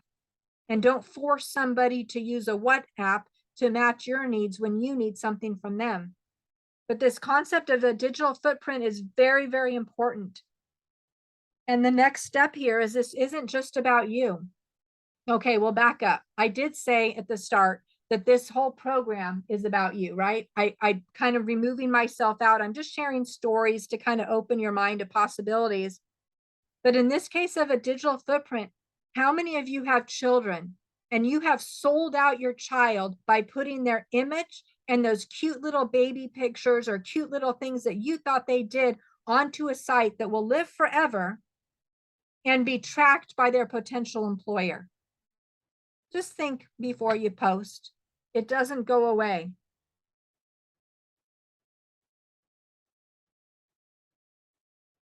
So the wrap up, this was the fourth session. And again, I threw some bonuses in there, and I know that those were very, very helpful. Thank you for the feedback on those. There's a lot more to jump into with those concepts, but just having a core idea of how to apply them really sets you ahead with that time management calendaring tool, and also an understanding of secure communication. In this section, we also went into the STAR interview. I know it seems like a long time ago that we went over that. That's why I'm doing the review. But how to talk about the situation, the task, and oops, I got a note here. Okay, the action and also the result. Highlight that. So as you're asked a question, it's not a yes, no. You're framing in a story that is interesting. You're painting a picture, and it shows your success. And then I threw in some other tools there as well as great options to just be using in life. So I really want to congratulate you on completing this presentation. You did it. You crossed the finish line. Now shine and apply for your dream career. Get out your worksheet, your pen and paper, go through the task and put these in place. I would take the different skills, map them out on a calendar, and really make sure you're blocking out time to work through these steps. I've given you the tools. Now it's time for you to leave the nest and fly on your own and enjoy the process. It really, although we'd like it to be a destination, it really is a journey. Embrace it and enjoy it. And please continue to help others around the path, because when you get to the top of the mountain, you don't want to be alone. Raise up leaders around you that are like you, that have your values, that want to succeed and want to make this community and this world a better place. We are being ripped apart. As I started out, capitalism is the best experiment we've had for financial success on this planet. Is there others? There's a lot more possibilities we have, but for right now, that's what we have. And yet it's been infiltrated. You are being set up to fail. Choose people around you that have the same values, the same outlook, and the same desire for success for everybody, not based on socialism or Marxism or communism, not grounded in these obscene woke ideas or CRT or limiting divisive arguments that people come up with, but rather choose people around you that you want to enjoy life with. And here again, send them back to programs like this. You're going to find other tools that are phenomenal as well. But have them join programs like this so they can become the management and executives and organization and start steering these companies in a direction that we really need to move forward and succeed in this world to get our economy back. Now, come on, there's some things you just don't start way. You just don't stop midway, right? You start something and you make sure you finish it. Your career is in progress. It's not the time to stop. You got to keep going. Again, there's no more cradle to grave jobs. Those are gone. You got to keep forging your own path, defining your own career. And I know you can do it because you've come this far, not only in life and your career to be successful, but to know that you need to seek out options to help you grow. A lot of what I talked about here are maybe new ideas or really coveted secrets within the industry. And yet now you can start sharing this with others. Because in my world of knowledge management, it's about sharing that information, not holding it for myself. So again, I really want to thank you for spending your time with me. I know we went over a lot of topics and some of them are pretty technical, but the resources are out there to walk you through it. And I sincerely hope that you took notes and you did the tasks. Don't forget to download the workbook if you haven't already and share the information with your peers. virtualsuccess.webstarts.com. And remember, I mentioned the other program as well This is more the how-to step by step. The other one is the emotional side, the reality of having the world with the deck stacked against you. And that was at unstuck.webstarts.com. Again, unstuck.webstarts.com. So there's some options out there. Now, again, this is about paving your own career path. Dream bigger. Do this for yourself and your family. Again, my name is Barbara. I really appreciate your time and the feedback and the kindness. This has been a learning path for me as well. There's plenty of resources embedded herein, so go back and grab any if you want. And down below, if there's a description box, I'm going to put some of the core links as well, like the feedback form if you want to reach out to me. And then some website references. There were so many here. I just listed 2 as an idea, but the idea is just go back and pick them out and see what works for you. But the core is you've spent this time, and I really know that you've grown because of it. I know there's been a lot of information here, but you have to take action, walk with your feet. The world truly is abundant, even if it may not feel like it today. We are here on this planet to be successful, to live in joy, and to share that joy with others. Take action and apply. So once again, I thank you. The website is virtualsuccess.webstarts.com to send your friends. We will be launching on Bonza, which is a full learning and development training platform. Once it gets transferred over there, unfortunately, there will be visa costs because of the platform build out, but it will be a lot more robust. But in the meantime, I'm just trying to get the knowledge out there to raise the bar for everybody. And again, here's the link to that feedback form. I did not convert it to a tiny URL. Again, one of those steps of duct taping life together, but there will be a link that you can click on to make that easier. And again, here's the site you want to go to and the site that you want to send others around you so that they can build up their career and be successful as well. There are ways that we can map out in order to succeed. We can get through this together, and we will. We are going to survive and we're going to thrive. And although today it may not seem that the options are as bright, and whether you're working in your home office, whether you're in a corporate structure, whether you're on the street doing a gig job, just know that we are in a blessed time. There are so many opportunities available. The choice is really up to you. Define your own path and run with it. You can do this. So this has been Barbara with Virtual Success. Real success for virtual employees. Virtual success. This is how virtual workers get ahead.